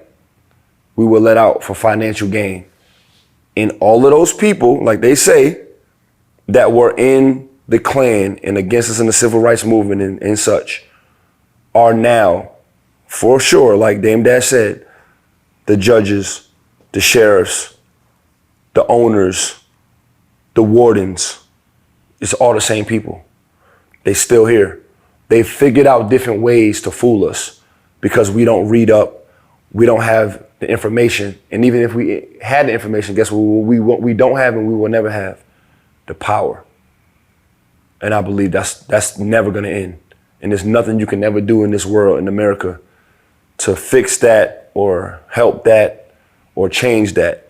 They will give us small opportunities. They'll let a couple niggas on TV. They'll let a couple newscast people on CNN and all of their white stations that's controlled by the government. But don't you ever get it fucked up that they probably not working with them too. Don't you get it twisted. They send a motherfucker in there to distract you. Just like in Harlem Nights when they sent Lady Cocaine to get that cop to switch over. They know what distracts us. And sometimes they'll distract us with us. Don't let that go over your head. Hey, man. And with that knowledge being said, man, you know, this is the best part. Sy Ari Da Kid. Yeah. You are a real life street star, man. Yes, sir.